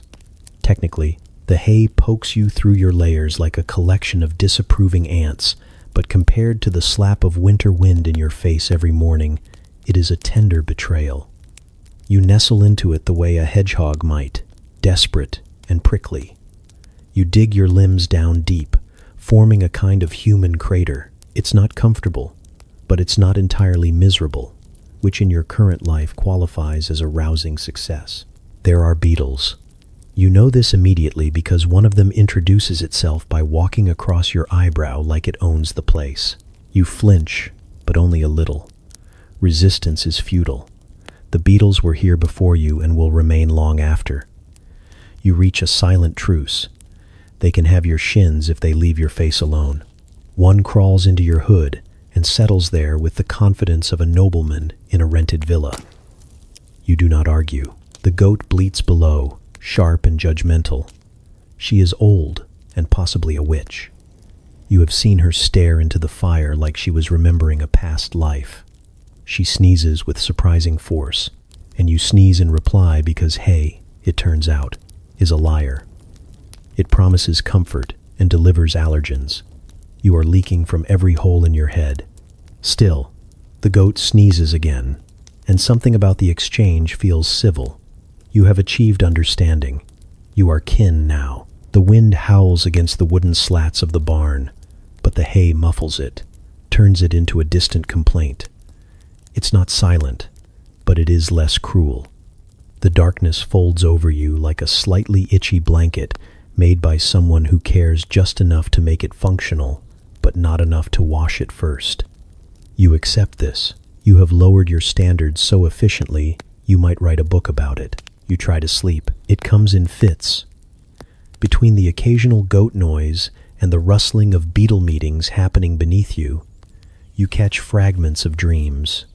You are walking through a meadow barefoot, sun on your face, grass between your toes, no fleas, no damp, no Latin snoring. A perfect fantasy. In this dream, bread is soft and warm and always available. There are no lepers, no stew. You do not smell faintly of despair and wood smoke. It is, quite frankly, suspicious. You wake up to your foot being nibbled, gently, like a love letter written by a creature with poor boundaries. The goat has found you. She is licking your boot, like it contains hidden truths. You murmur something indecipherable and pull your foot back, tucking it further into the hay, deeper into your nest of compromise. She grunts and walks off, unimpressed. Your body itches, not from the bugs, though they are doing their best, but from hay itself, which has decided that burrowing into your tunic is the hill it will die on. You have straw in your sleeves, in your socks, in places no straw should ever be. You feel like a poorly disguised scarecrow, hiding from tax collectors and personal growth. You contemplate standing up, shaking it all off, returning to your corner of cold stone and familiar misery. Then the wind whistles through a knot in the wall and you change your mind. There's a strange kind of peace in this barn. It's old and slanted and smells like every animal that has ever passed through it, but it feels more honest than the castle walls. The hay is unpretentious. It's not trying to be anything it's not. It's warm because it's full of life, or at least things that wriggle. The goat is unpredictable, but at least she doesn't talk in her sleep. You've started to think maybe you were meant to be here. Maybe all those stone walls and noble hallways were distractions from your true calling as a sentient pile of straw. A beetle crawls out of your collar and disappears into the night. You nod at it, respectfully. You've made it through another night without freezing, without despairing too loudly, without declaring emotional bankruptcy. You didn't wake up with a chamber pot next to your head or someone else's elbow in your ribcage. That counts for something. You're not sure what, but it does. You wonder if this is what enlightenment feels like. Lying in the hay, surrounded by creatures who neither judge nor explain themselves, dreaming of warmth and waking to itchy reality, but still choosing to stay. You've survived worse. You probably will again. But for now, you curl deeper into the scratchy, living mound of golden chaos and let the sounds of the barn settle over you like a lullaby written by animals and unwashed feet. Tomorrow, you might return to the hallways and the cold stone and the accusations of loafing. Tomorrow, you might have to explain the hay in your underclothes and the goat hair in your teeth. Tomorrow, you might regret everything, but not tonight. Tonight you are a pilgrim, and this haystack is your shrine. You arrive at the straw-padded corner that someone has optimistically labeled sleeping space, only to find it occupied by a lanky man humming a tune that might be religious or might be about sheep. You're not sure. You ask him if he's assigned here tonight. He tells you yes and also no. You assume this means yes, because that's how decisions work now. The steward arrives a few moments later, huffing, carrying a clipboard made of bark and stubbornness. He reads out names like a priest assigning penance. You listen for yours. It's paired with a candle maker you've seen around, one who always smells faintly of regret and tallow. She nods at you without blinking. Her eyes are wide and tired, as though she's seen things candles were never meant to witness. She carries with her a pillow shaped like a melted wheel of cheese. You do not ask questions. You are now 3 people sharing what can best be described as a hay-stained burlap depression, arranged roughly in the shape of a coffin designed by an indecisive architect. The lute player continues to hum, even as he lies down. It's not music. It's a vibration, a mosquito's love song. You ask if he can stop. He tells you it helps him sleep. You consider telling him it prevents others from sleeping, but realize diplomacy has long since abandoned this building. The candlemaker mutters something under her breath. You make out only the words "last time" and bit me. You hope it was metaphorical. You lie down between them, trying to angle your knees away from theirs and your soul away from your body. It's like trying to fold yourself into an envelope that already contains someone else's dreams and several mismatched socks. The room smells like boiled linen and social compromise. You close your eyes. The lute player shifts. His elbow finds your shoulder like it's searching for a secret door. You scoot an inch toward the candlemaker, who immediately turns to face you. Her breath smells of beeswax and vengeance. You scoot back. The lute player starts to hum again. This time it's slower. You hope this means he's nearing sleep and not building toward a chorus. The tune has no pattern. It loops like a cart stuck in mud. You hum back, just once, to see what happens. He stops. Silence blankets the room like a passive-aggressive fog. Then the candlemaker screams, not a loud scream, a polite scream, a kind of haunted whisper designed for maximum discomfort. She's asleep, but her face is clenched like a hand gripping a hot poker. She mumbles something about melting and wolves. You nod, quietly, because you too have known the wolves. You try not to think about them. She thrashes. Her arm swings across your chest like she's extinguishing you. The lute player sighs loudly. He sits up and declares, to no one in particular, that this arrangement is not conducive to spiritual alignment. You tell him neither is his humming. He looks wounded, like you've criticized his legacy. The candlemaker moans again and rolls over. Her pillow makes a squelching sound that lives permanently in your spine. You try to find a position that doesn't press your hip bone into the floor like a medieval torture implement. You fail. The lute player hums softly now, as if apologizing to himself. The candlemaker breathes heavily, in syncopation with the draft that wheezes through the gap in the window, like an old man telling a long story. You don't sleep. You hover. Your brain walks laps inside your skull. You count things. The number of breaths between hums, the number of hums before you scream, the number of times the candlemaker mumbles the word burn. You try to meditate. You think about trees. Unfortunately, the trees are cold, and some of them are on fire. You give up. Sometime around the hour where even rats take a break, the lute player finally stops. He's snoring now, gently, like a disappointed father. The candlemaker mutters one last curse into her cheese pillow and stills. You inch away from both of them, finding a triangle of space that might belong to no one. It smells like old onions, but it's yours. You drift. Just as you reach the foggy edge of almost sleep, the lute player shifts again. His foot finds your shin and latches on like a lonely eel. You flinch, but do not move. You know better now. Movement invites attention. Stillness is your armor. At dawn, the steward returns. He announces that tonight's sleeping arrangements will change. You pretend not to hear. The candlemaker opens one eye and whispers, "Good." The lute player asks if he can hum during roll call. You all ignore him. You rise from your shared trough like Lazarus, only itchier. You step into the cold hallway, your limbs stiff from sharing too much space with people who dream too loudly.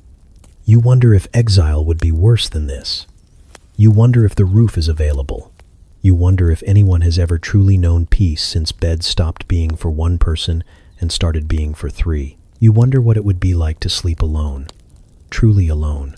No humming, no muttering, no incidental spooning from a man named Barrick who says it helps circulation. Just you, a blanket that doesn't smell like stew, and maybe a door that closes all the way. You know you'll never have it, but you allow yourself to want it. Just for a moment. You are handed the bed curtains like they are treasure, though they smell more like a crypt that hosted a cheese festival and then gave up. Someone says they once belonged to the dowager's second cousin's illegitimate son, which might explain the stains shaped like family secrets. You thank them with the reverence of someone being handed a slightly cursed relic. It's the nicest thing anyone's given you in months, possibly ever. Aside from that time someone passed you half a turnip and didn't take it back when you sneezed on it. The fabric is rough and faded, a tapestry of old dyes and older regrets. You unfold it carefully, the way one might handle ancient scrolls or the last clean shirt in a war zone. It sighs as you move it, a puff of dust escaping like the ghost of a moth that died of embarrassment. You don't care. You hold the cloth to your chest like it might whisper the secrets of comfort. It doesn't, but it's heavy, and that's almost as good. Your sleeping place is a niche in the wall barely wide enough to lie in, something between a monk's cell and a poorly maintained drawer.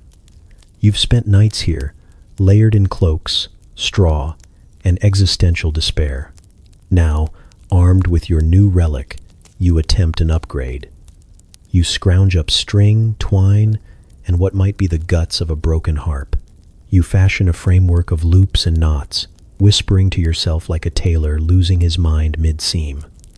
Someone watches from the hallway. You tell them this is art. They nod, which could mean anything. The curtain rises, slightly, then falls. You adjust it, threading the fabric through a nail that someone swears was once in Joan of Arc's shoe. The curtain stays. You stand back and regard your work. It looks like a blanket stapled to a confession booth. It is perfect. Inside, it's different. The world softens. The cold doesn't leave, but it negotiates. The wind still whispers through the cracks in the stone, but now it sounds like gossip instead of curses. You tuck yourself in, pulling the curtains around you until you're swaddled like a blessed dumpling. It is dark. It is quiet. It is yours. For a moment, nothing happens. No one hums. No one snores Latin beside you. No one thrashes in the throes of a dream about taxes. You breathe out and realize your breath stays near your face, not carried off into the void. You wiggle your toes, and they don't scream. The curtain is holding in something close to warmth, or at least a memory of it. You consider crying, just a little, but worry it might create condensation. Sleep approaches cautiously, like a stray cat sniffing a stranger's hand. You whisper to it, promising you won't ruin this.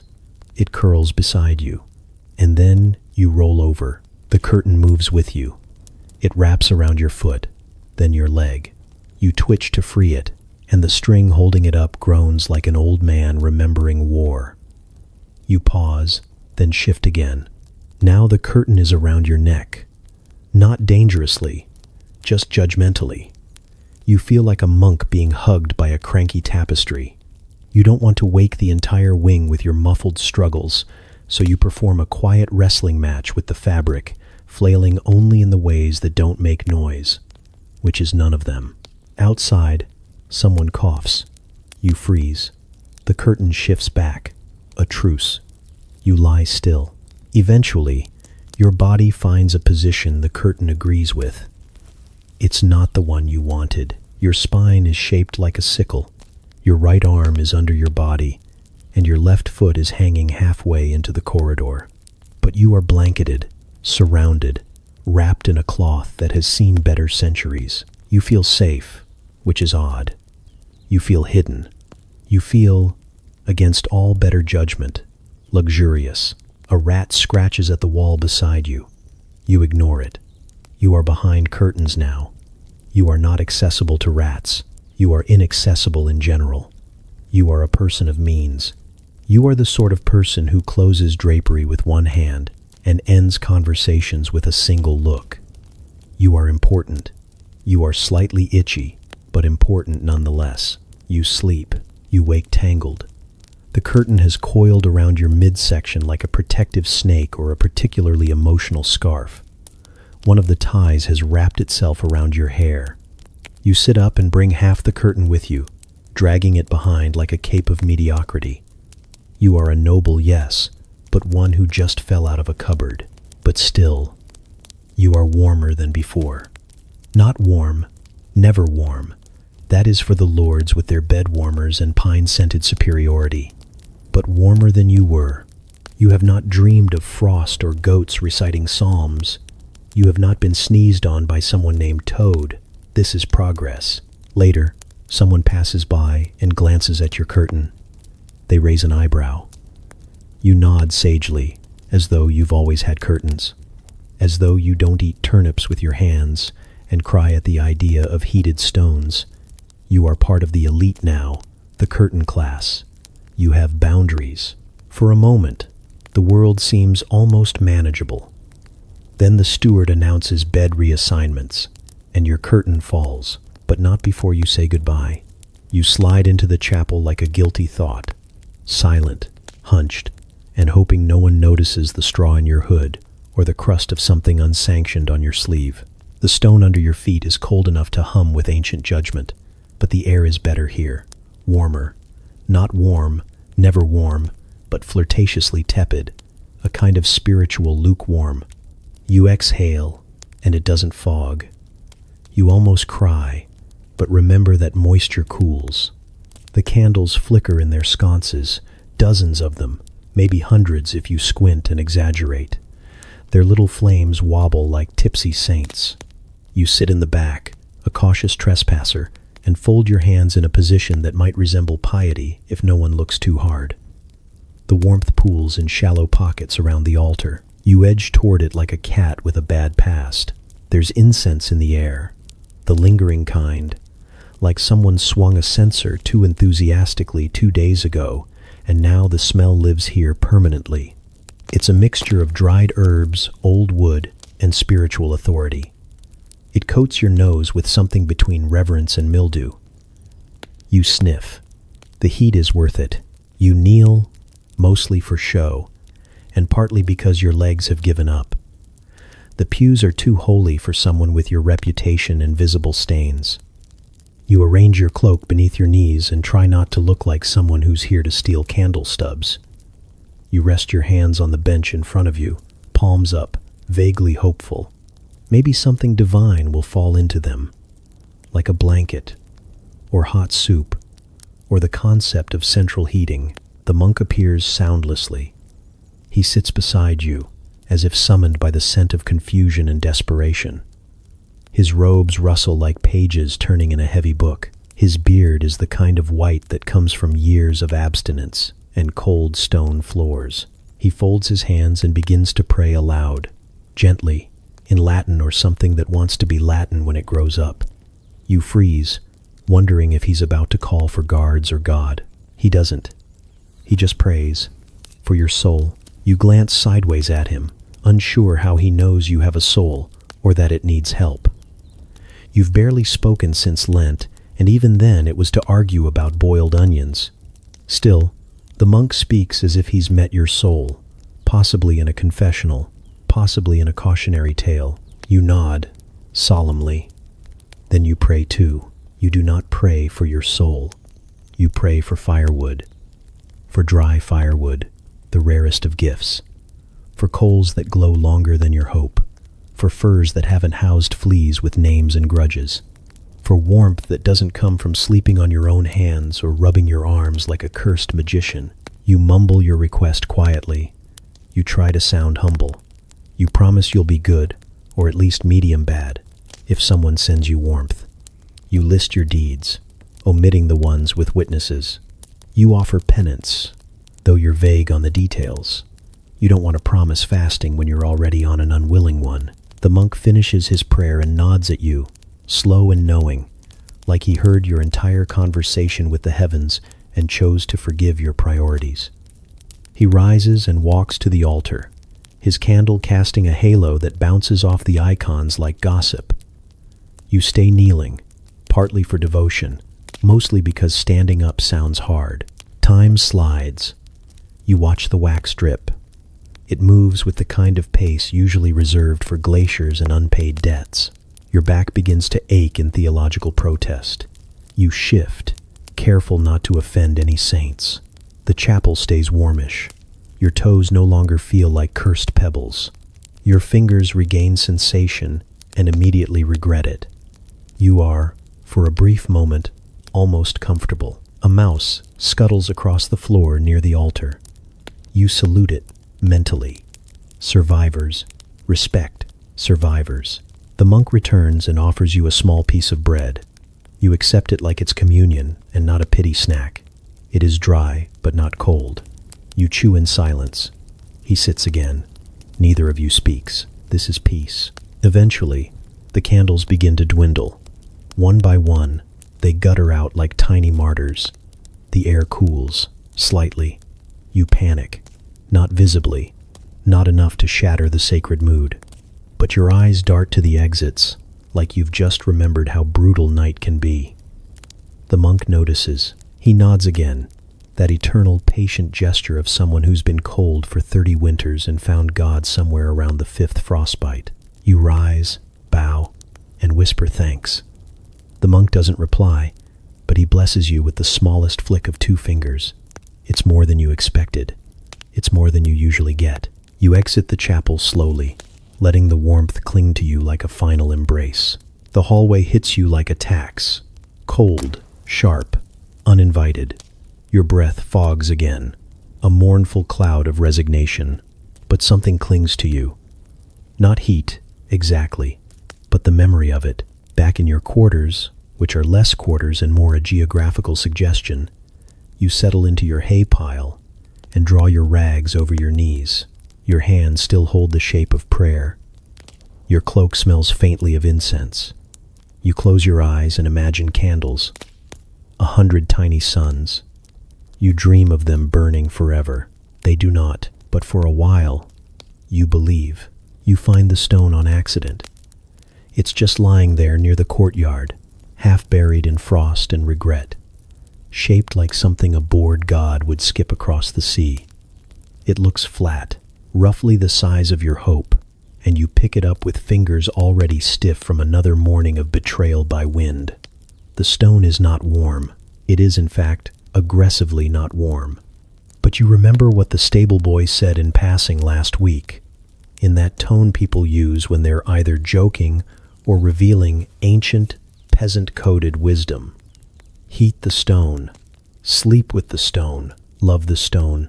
You are not proud. You take it to the hearth in the kitchen, where the coals live like tiny dying suns, and you lay it there like an offering.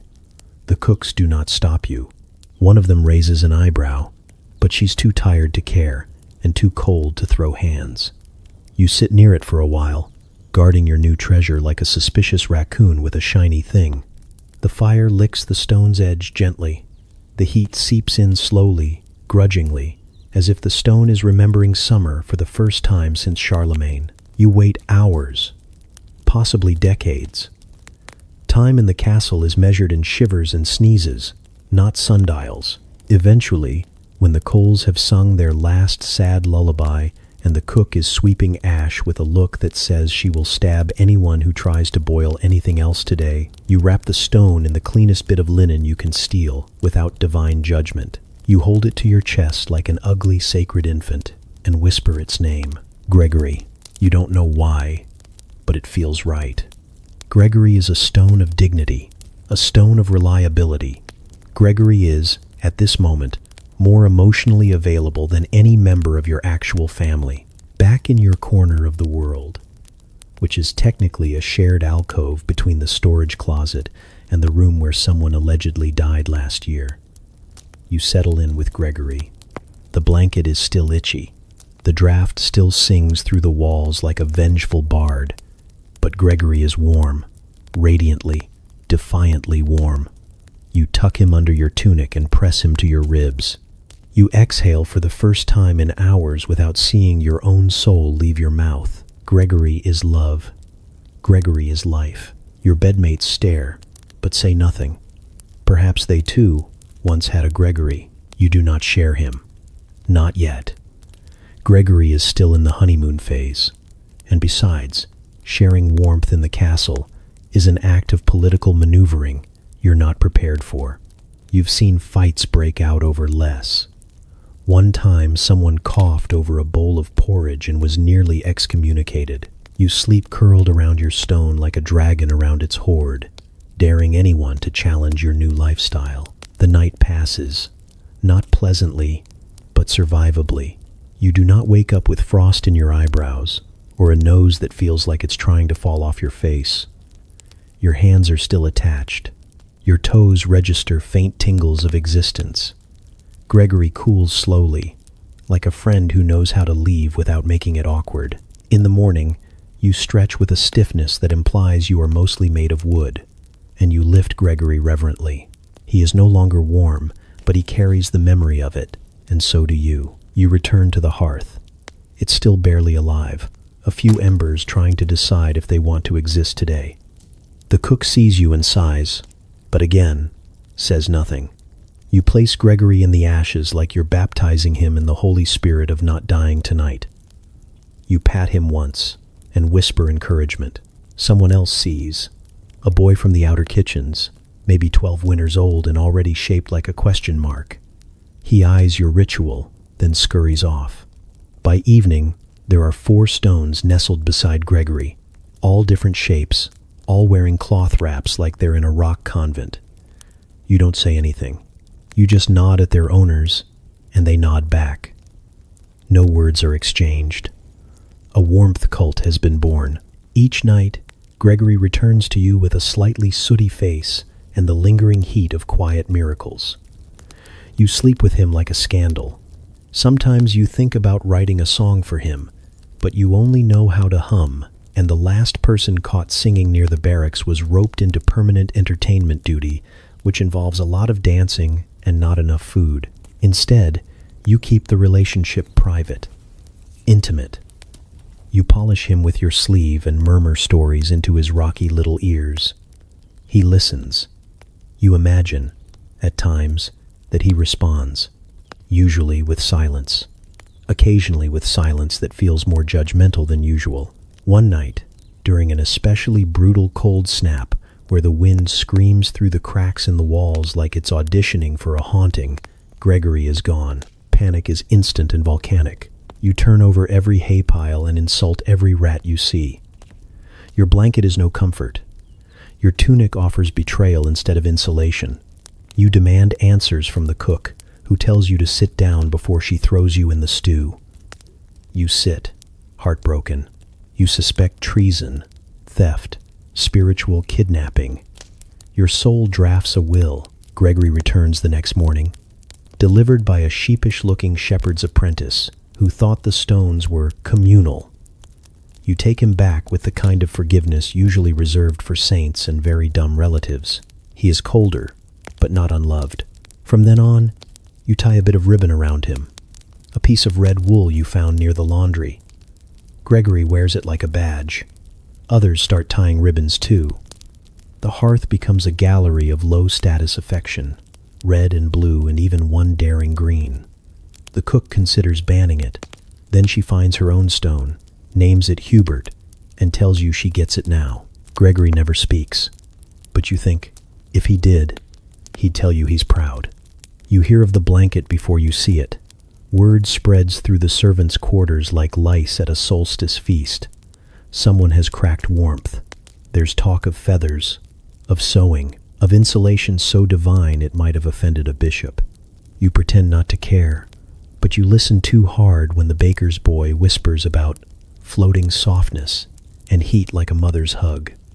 You roll your eyes in public and dream about it in private. The inventor is a thatcher's apprentice with a limp and the stubborn gleam of someone who's been cold too long and has nothing left to lose. His name might be Edwin or something equally medieval and unwashed. He has thread, he has time, and, crucially, he has access to the goose shed. No one knows how many geese he bribes, wrestles, or prays over. The details are hazy. What's clear is that he emerges one day holding what looks like a large, lumpy quilt and what sounds like a quiet wheeze of triumph. The thing flaps slightly in the breeze, like it remembers its former life. You squint.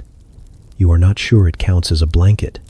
You are not sure it counts as anything that should exist. It's patched together from burlap sacks, scraps of curtain, and 2 mystery fabrics that make your skin itch when you look at them too long. But it is clearly full of feathers. You can see them shifting like lazy ghosts inside their cloth prison. The entire contraption pulses slightly when the wind hits it, like it's trying to breathe. He calls it the cloud. You want to mock it. You're ready. You have 3 jokes preloaded. But then the boy curls up inside it near the hearth, and within seconds he looks peaceful, not just asleep, transcendent. You haven't seen peace like that since the Lord's dog stole a pheasant and ate it in full view of the steward. You stare, you salivate, you seethe, others gather, whispers bloom into open envy. Someone pokes the blanket and gets hissed at.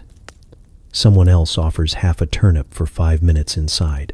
Edwin declines all offers and sleeps the sleep of a man who is warm and smug and 17 minutes away from disaster.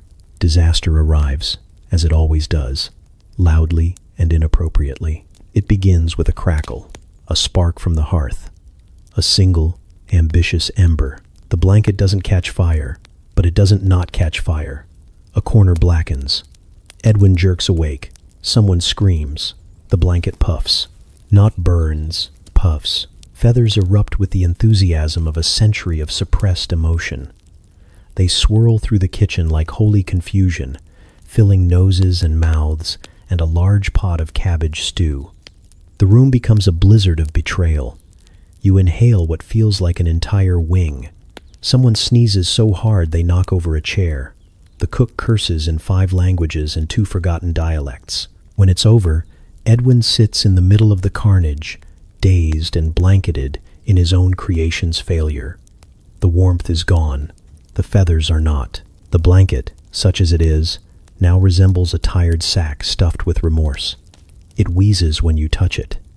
You feel sorry for it, and for him, and for the hope you didn't know you were nursing. You help gather feathers in silence.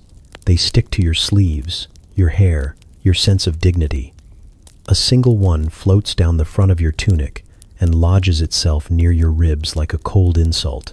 Edwin tries to explain what went wrong, something about stitching patterns and the explosive tendencies of tightly compressed down. No one listens. They are too busy picking fluff out of their eyes and wondering whether shame has a scent. Later that night, you pass him in the corridor. He is wrapped in what remains of his invention, looking like a man who's just lost a duel to a bird. You nod. He nods back.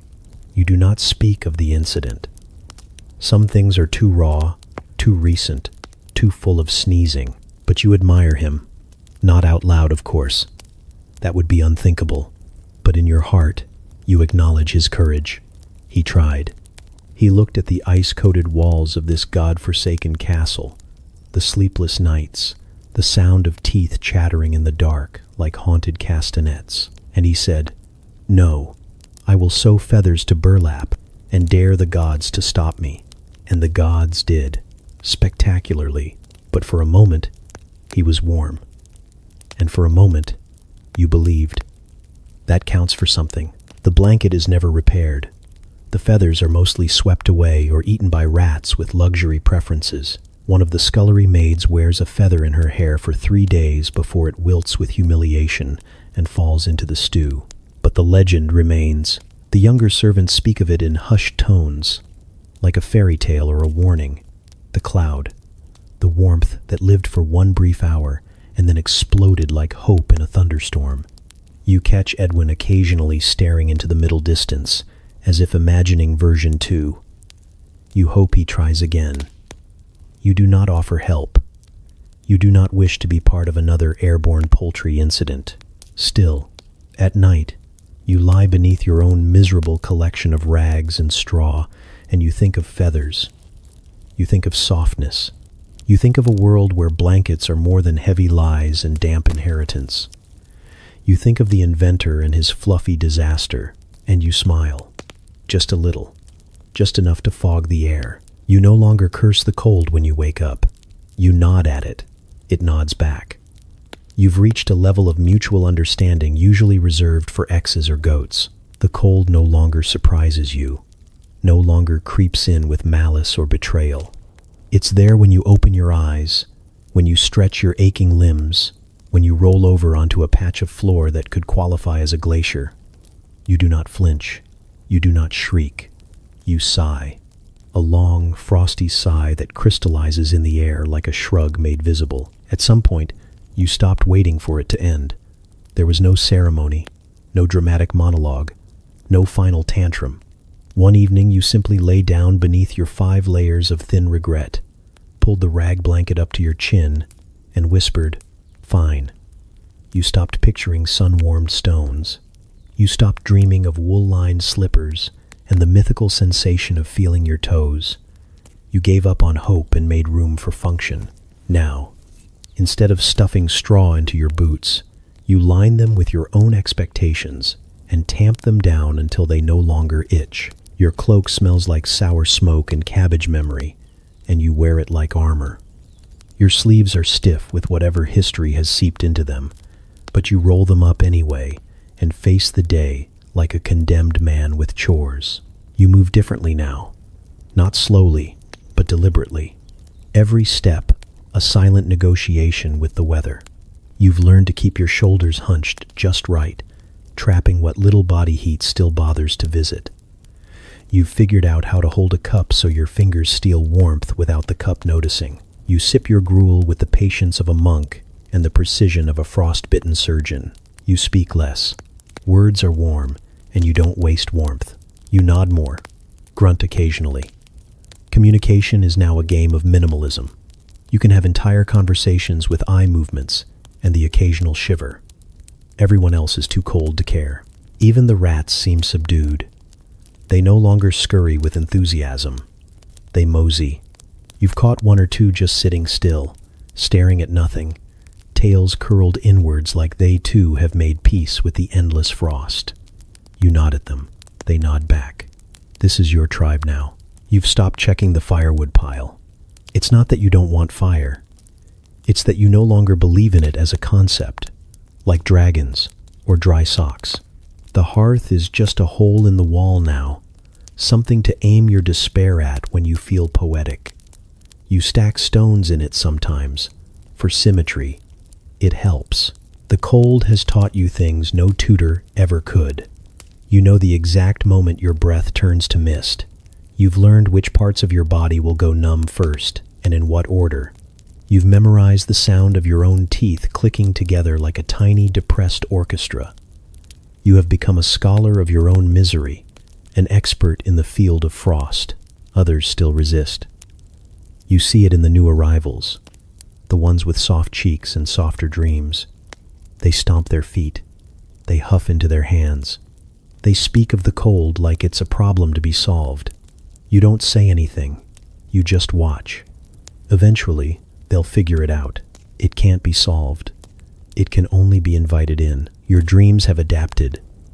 Gone are the hallucinations of tropical shores or fur-lined cloaks.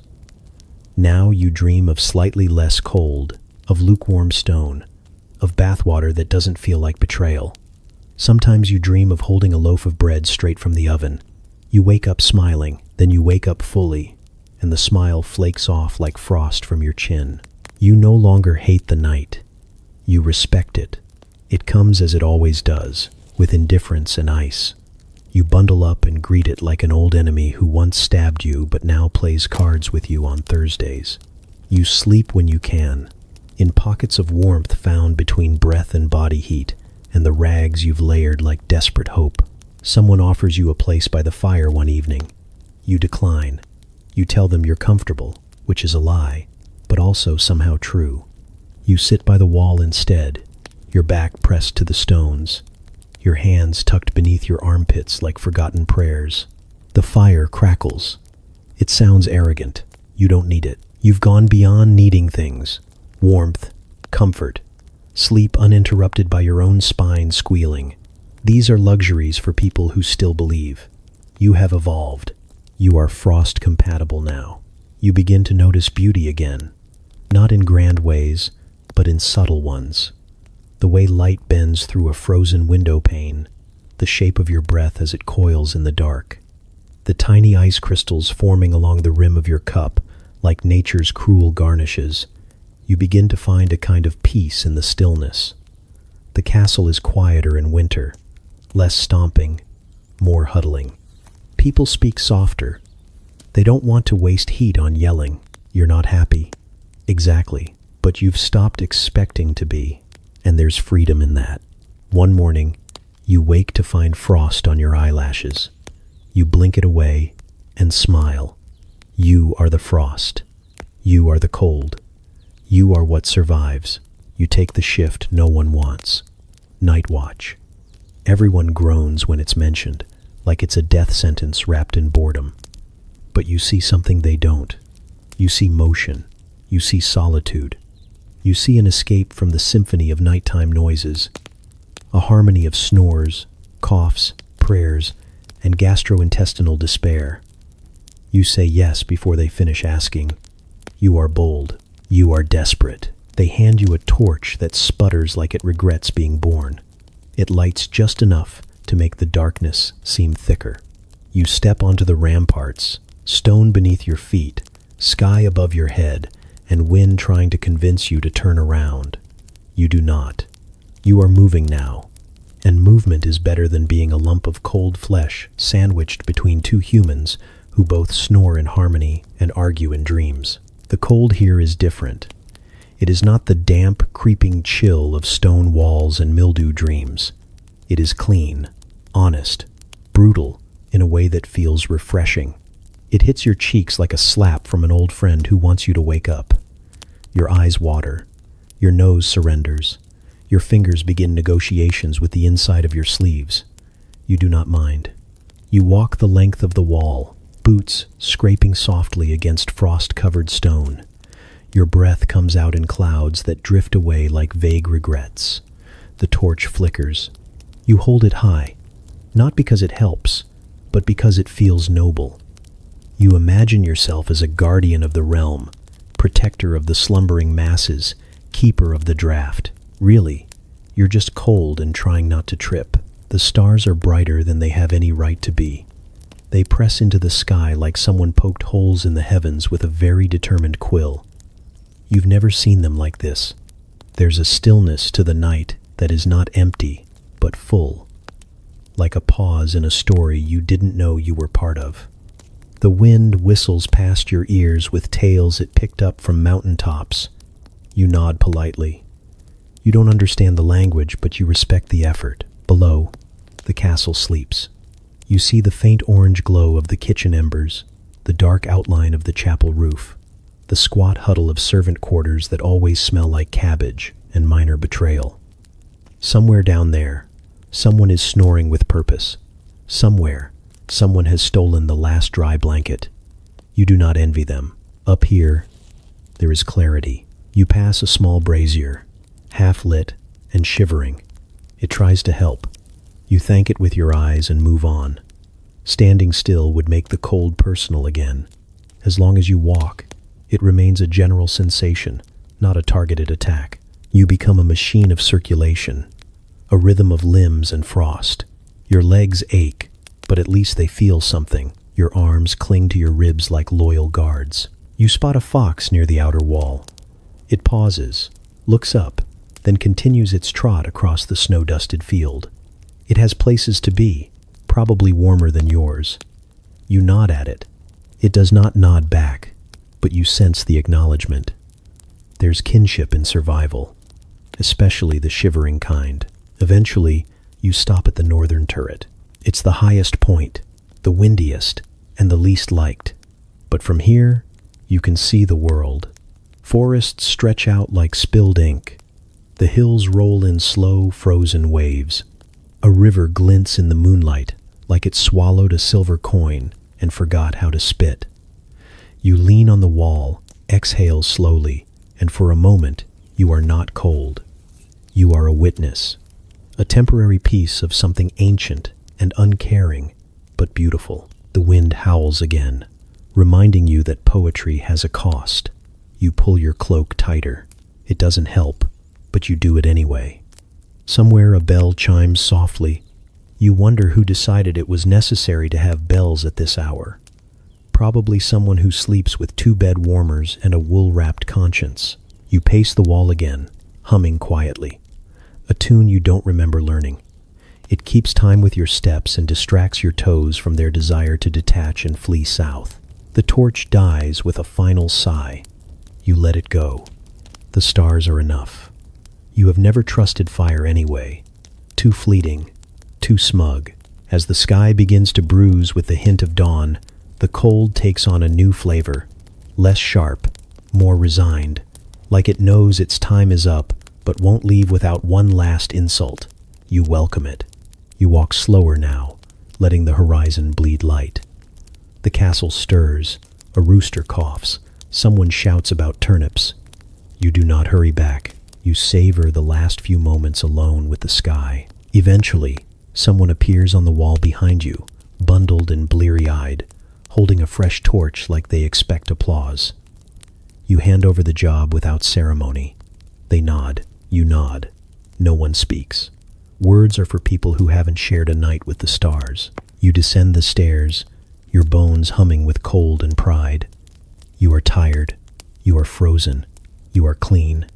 No snores, no farts, no elbows to the ribs, just stars and silence. And for one brief, perfect night, that was enough. One morning, you wake up, and something is wrong. But not the usual wrong, not the cold in your marrow or toad snoring on your ankle kind of wrong. It's a quiet, confusing kind of wrong. Your eyes open, your breath is not visible. Your fingers move without snapping off. The blanket, that itchy, grimy, questionably alive beast, is not frozen into its usual burrito of despair. It molds gently around you, like it too has finally given up. The stone floor, the one that usually radiates the same warmth as a tax collector's heart, now feels tolerable. The air smells faintly of bread, not smoke or mildew. You blink into the sunlight, real sunlight, coming through the narrow slit in the wall that generously calls itself a window. It does not feel aggressive. It feels yellow. It feels like possibility. You shift under your covers and discover that Gregory, the hearth-warmed stone you adopted 3 months ago in a moment of frost-bitten madness, is still warm, not scalding, not lukewarm, but gently radiant, like a good memory or an overly long hug from someone with boundary issues. You hold him to your chest and stare at the sunbeam slanting across the stone wall, dust motes dancing in it like drunk fairies on their last night out. You sit up slowly, expecting the usual bone crackle symphony, but your spine, while still deeply skeptical, doesn't protest in the familiar language of pain. Your toes, traitorous things that they are, have not curled into icy resignation. You wiggle them. They wiggle back. You look down at your clothes, still layered, still absurd, still smelling of wood smoke, wool, and crushed hope, but no longer stiff with night frost. You survived. You did not freeze into a forgotten lump in the servants' hall. You did not vanish during a desperate midnight migration to the chapel or the kitchens or that one blessed hayloft. You did not wake up adhered to the wall again. You lived. Somehow, you lived. You swing your legs over the side of your mattress, straw-filled sack, but this morning it feels luxurious, and plant your feet on the ground. There's no sharp intake of breath, no wincing, no sprint dash to find your boots like a medieval game show where the prize is dignity. Your boots are where you left them. They are dry. Someone has already stirred the fire. You didn't hear them, but the embers are glowing, not sulking. You hear someone humming, not groaning, not wheezing, humming. You squint toward the hallway. The rat you usually whisper goodnight to has found something to nibble and seems content.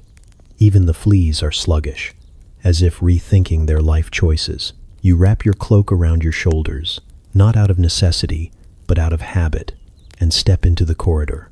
The stone beneath your feet does not punish. It greets. The hallway draft is still there, but it's less of a slap and more of a nudge, like an elderly aunt reminding you to stand up straight.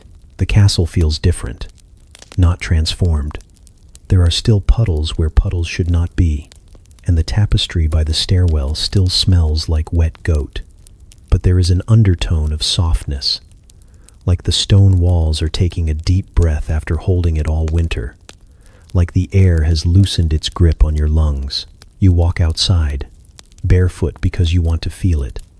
The courtyard is damp, but not cruel. There are tiny green things clawing their way through cracks in the stones, defiant and ridiculous. A bird sings a note that sounds suspiciously smug. You squint at it, It does not care. The sky is not gray. It is not white. It is not threatening to collapse on you like a badly hung tapestry. It is, impossibly, blue. Not clear, not cloudless, but blue in that washed-out, hesitant way that skies get when they are trying again. A second draft of weather. The sun is out. The sun is working. Someone yells from the fields that a lamb has been born. You do not see it, but you believe them. You would believe anything right now. Someone else shouts that the river has thawed, that someone has shed their second tunic, that someone left their blanket off during a nap and did not perish. The rumors are true. Spring has arrived, not with trumpets, not with miracles, just less suffering. You go back inside. Gregory is still warm. You place him on the ledge like a retiree on vacation. You don't need him tonight. Not really. Maybe just to talk to. Out of loyalty. You sit by the hearth with a crust of bread that is only mostly stale. The fire crackles in a friendly, conversational tone. You are not warm, but you are warmer. And the difference feels like waking up. The chapel bell rings, not in mourning, not in warning, but in celebration. A baby cries. A dog barks. Someone sneezes without cursing afterward. You look around and realize the world has cracked open just enough to let you breathe. You are not dead. You are not frozen. You are, against considerable odds, alive, and it's finally not awful.